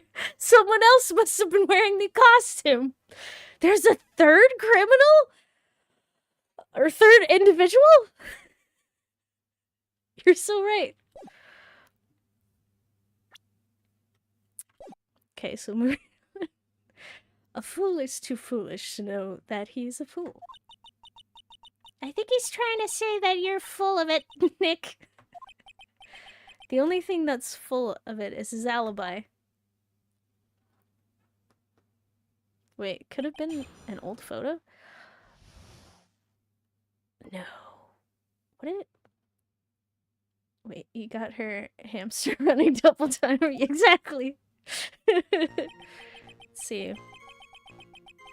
Actually, I should study this more closely anyway, so let's bring it up.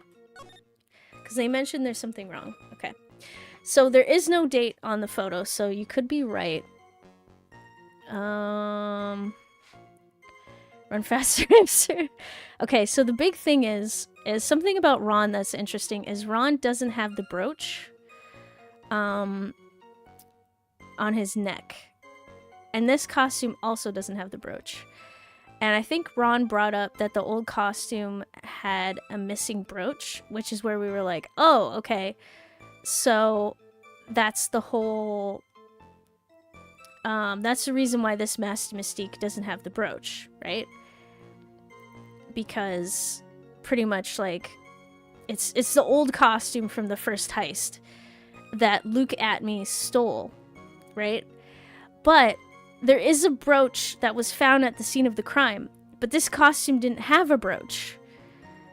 So one would assume that Luke Atme pulled off the brooch off of Ron's costume and then came back and put it at the scene of the crime. Possibly. So that's one point. Other than that, the costume seems normal. The door seems normal. The time, it's 1 a.m. or just before. There's paint on the ground and the box under their arm. And the paint has the indent for the box with the urn.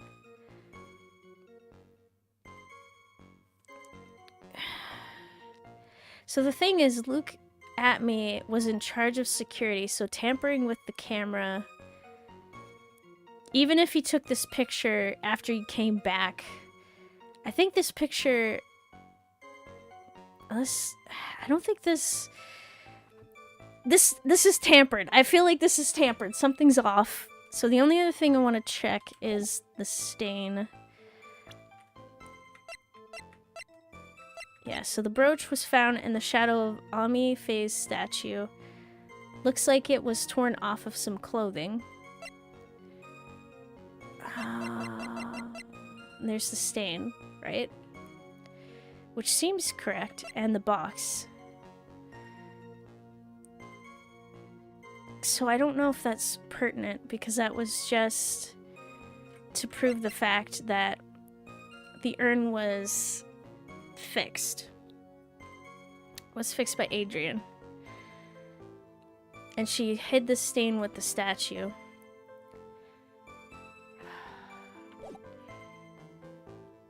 Okay.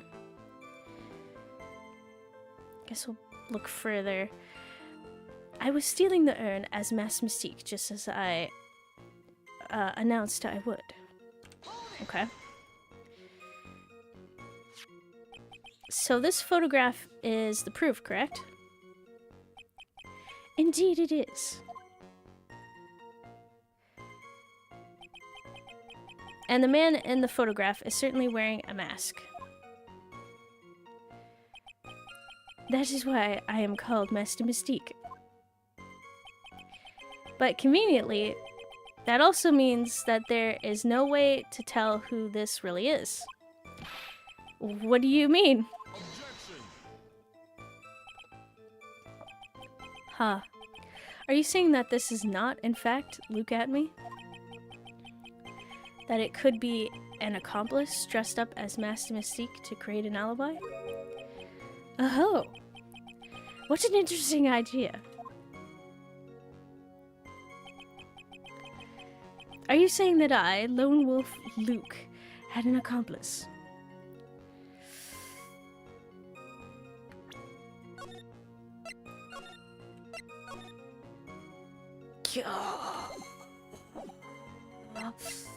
I don't know.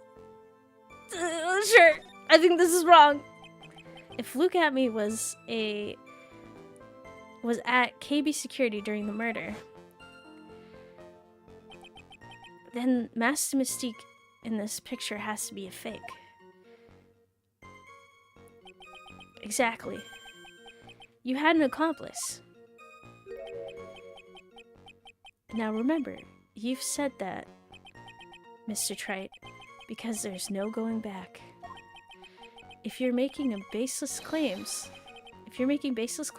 I'll treat you to a penalty myself. That penalty is probably boiling hot, too. So who is it, Mr. Trite?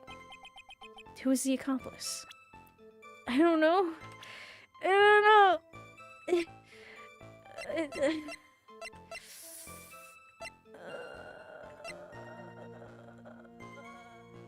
Okay.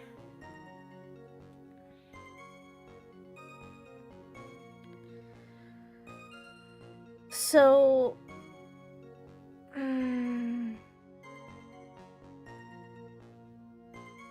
I don't think it's Ron's wife, but I don't know at this point. Adrian Andrews, she's the head of security, so if it was her, Barry, or not Barry, Larry, God, I don't know his name. Imagine it being his wife. That would be insane. Okay, I don't think, okay, so my 3 likely candidates, okay, so I'm pretty 100% certain that it's not Godot, unless this gets super crazy. It's not Kane Bullard, because he was there at the crime scene. Larry Butts, I can't remember what he was doing, but he was doing something while working on the night of the crime. Adrian Andrews. Desiree. Okay, not possible. Not working. Okay. I think it's these 3 people. One of these 3 people. He was a serial killer. No! Okay, maybe. You know what?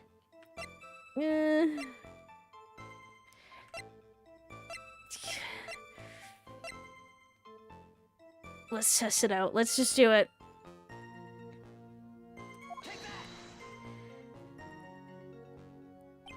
Who was this person? Wait.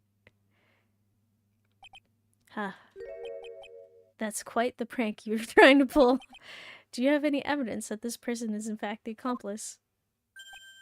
Well... the aura that this person has around them. If you're going to judge someone by their aura, you'd be right up there as the #1 suspect, Mr. 8. Jumped the gun with that one. Okay.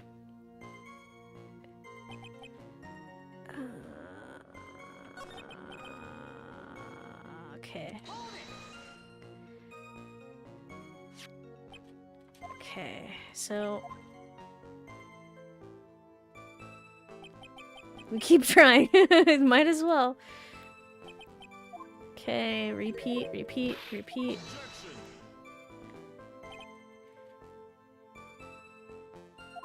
Okay. Accomplice.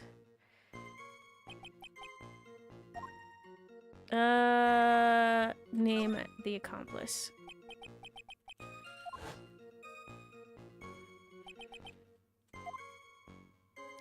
So, the only person, like, if we're thinking about this seriously,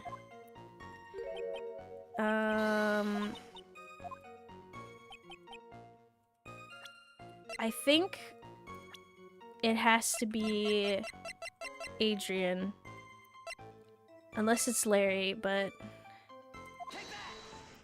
I might as well give it a try.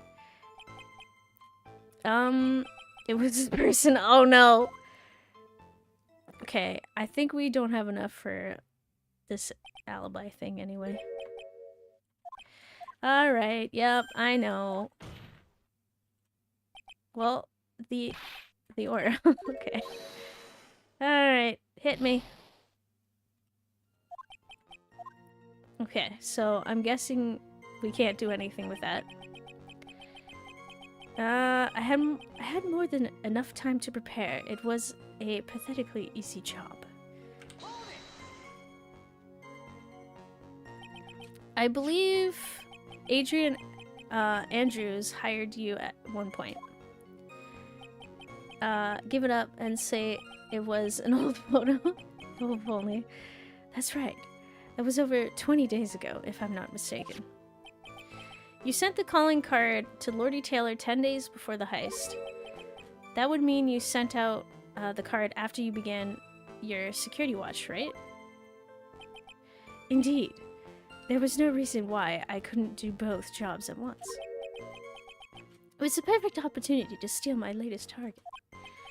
I see. You truly are evil, aren't you, Judge? If I could high-five you right now. Yes, evil is what I am. Hey, Nick? Isn't there something odd about this? Detective Adme was always proud of his ace detective skills, right? But if the urn was stolen from Lordy Taylor while he was the only one watching it, he'd have no way to maintain his perfect ace detective persona. You know, that's true. It is kind of odd. Okay.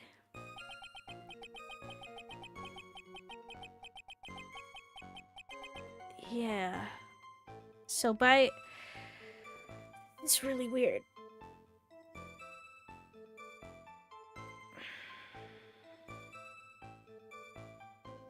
So catching the culprit...